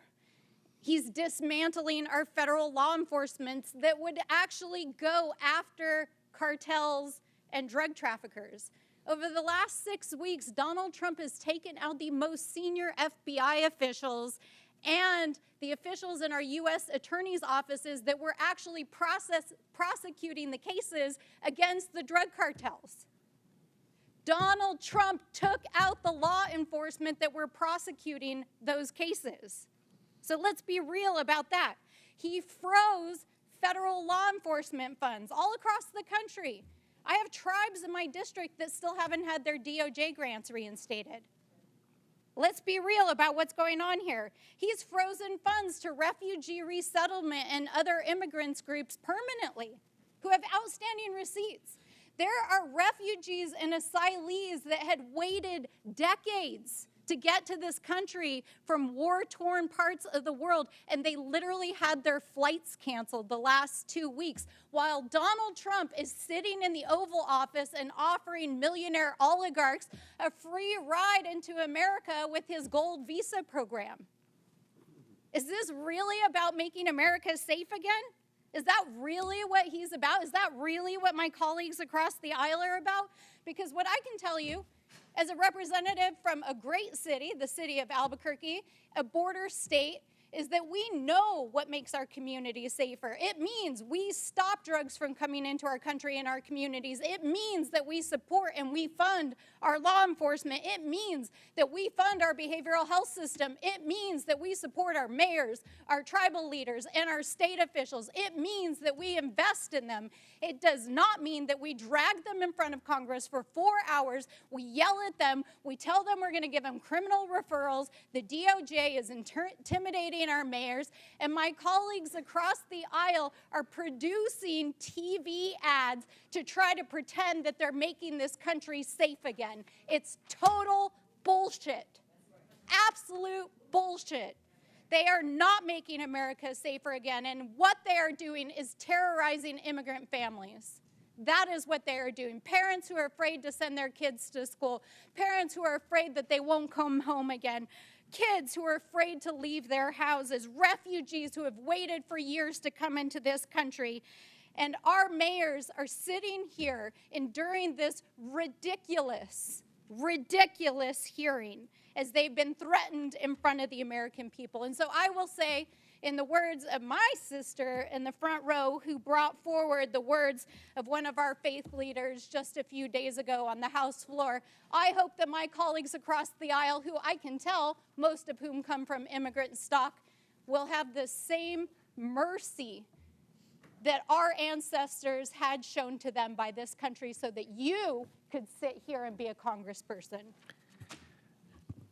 Gentlelady's time's expired. We're going Chair, I'd to, ask the unanimous consent. Ms. Crockett. From The Economist, how Boston became the safest big city in America. Murder is declining across the country, but Boston has led the way. And then I have one more UC request. It is from insightcrime.org. Gang violence in Haiti continued to surge in 2024, following a trend that began after the assassination of President in 2021. The country reported a record number of homicides in 2024 with over 7,000 murders for a rate of 62%, up from 40.9% in 2023. Without objections ordered, at the request of the witnesses, we're going to do one more questioner. It'll be Mr. Sessions from Texas. Then the committee will take a 15-minute break. Last questioner before the break, at the request of the witnesses, will be Mr. Sessions from Texas.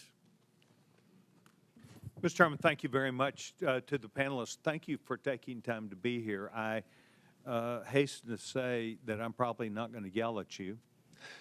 I will not live up to the things that we've been accused of today, but I will say that I want to defend some actions that are being taken. I remember a few years ago when Boston had 2 illegal aliens who were they were known as criminal aliens, but they were known as on the watch list. They created a bomb that went off at the Boston Marathon. Only killed a couple people, but caused huge disruption. And it brought to light that the administration at the time and prior administration had allowed people who were on watch lists that we understood, terrorism, criminal, and we were allowing them in the country. We watched forward as we moved about the rule of law being ignored. United States of America allows 1 million people to go through our process, the largest amount of anywhere in the world, 1 million people, and they go through a process. And I spoke at one of these ceremonies, naturalization ceremonies last May. And I spoke to the people that were there.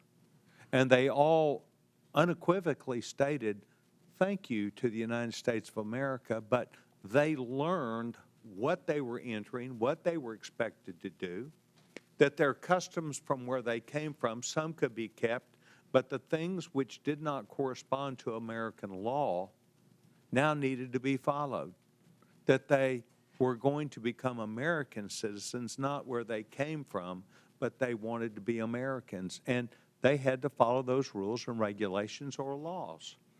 That we were very open to them being here and that they could legally perform the duties that they wanted.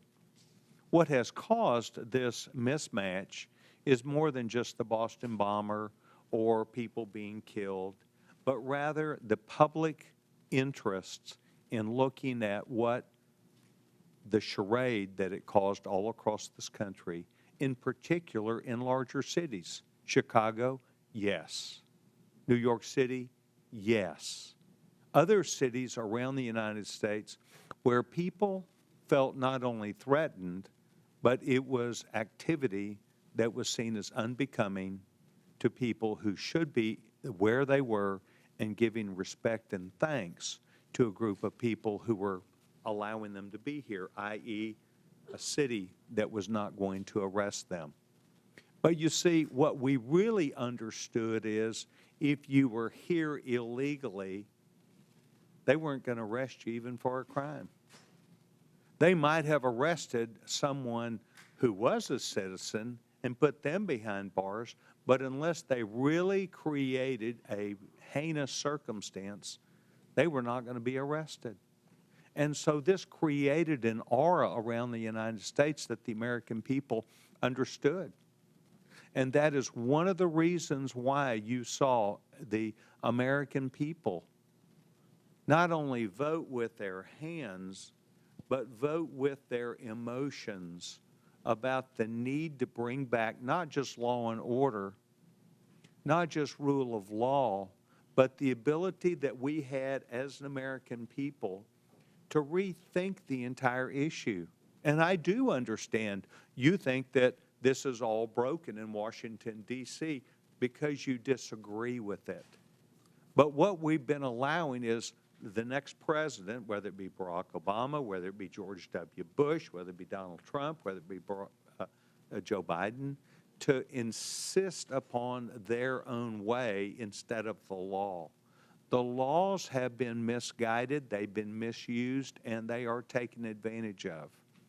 I think what we're trying to do today is to hear from you, not as we're accused, but rather thoughtful people, to hear you talk about your cities, the things which you encounter, and the things which you think are right. And by and large, and I've been in and out of this committee today, but we by and large heard it's more safe. It's not less safe. It's more safe because of what we do. And yet it comes at a cost and a price, and it creates circumstances. So I want to thank you for being here. I want you to remember that not everybody yelled and screamed at you. Some people actually showed up to listen. And that is what I did today. I want to thank each of you because your modeling that you have been doing is something that we do need to pay attention to. Mr. Chairman, I yield back my time. Very good. The committee will take a 20-minute break. Pursuant to the previous order, the chair declares the committee in recess for 20 minutes.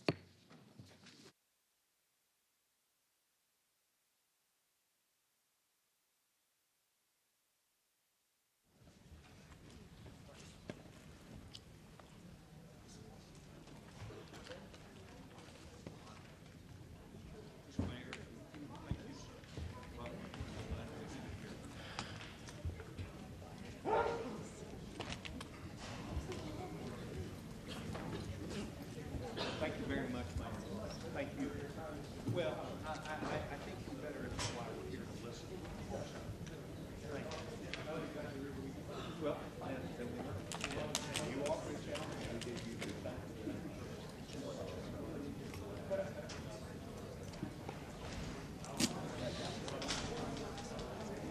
What do we think, another hour? Same. I have an Acela at 6. Are you going back? Oh, I would love to get on a train. I gotta go back to the town.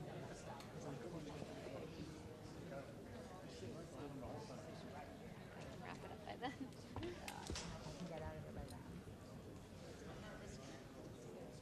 What? Oh, sure. Oh, I have to go. I have It's to go so track. confusing. I have to go track. Well, I guess I could. I just came back, so.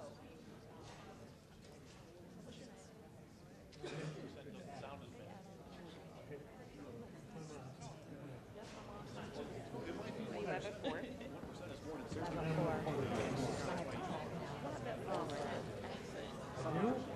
Oh, no, I grew up there. Oh, yeah, that's pretty good. Yeah.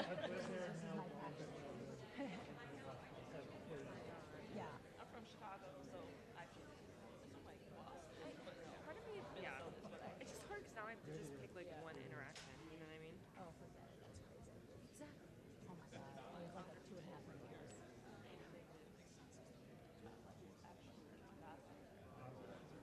Right, I'm gonna send us. I feel bad for AOC. I wanted to wait for her. The one interaction, the guy before, it was pretty good, but like, I want to get like a new person. I want to ask. Well, What? y'all gotta make your own call. I don't suppose she wants to come out and talk to us, but I don't feel like dealing with like a big scrub. I'd rather just get her question on that. Do my research. I feel like I'm good. Oh my God. Okay, does this make sense? Does this make sense? Race into a world that healthy evidence are one who are welcome to protect the stand by the civil so-called Secretary of State this morning. In his testimony, he defended the intent of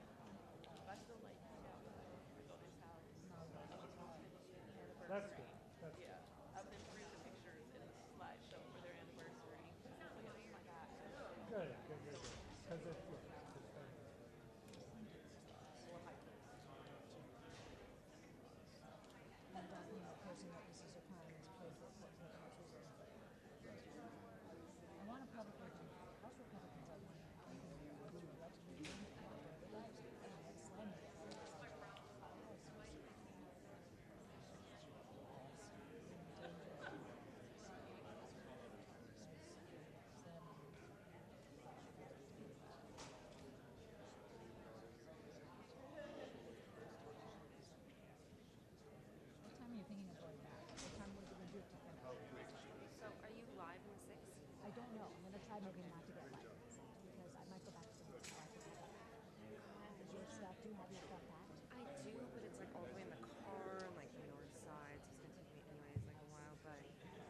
So I should be, I'm hoping to be leaving by like 7:30. Okay. You want to like meet at the train station? Yeah. Let's get through our first one. Yeah. Okay. Same. We'll reach you about 5:30.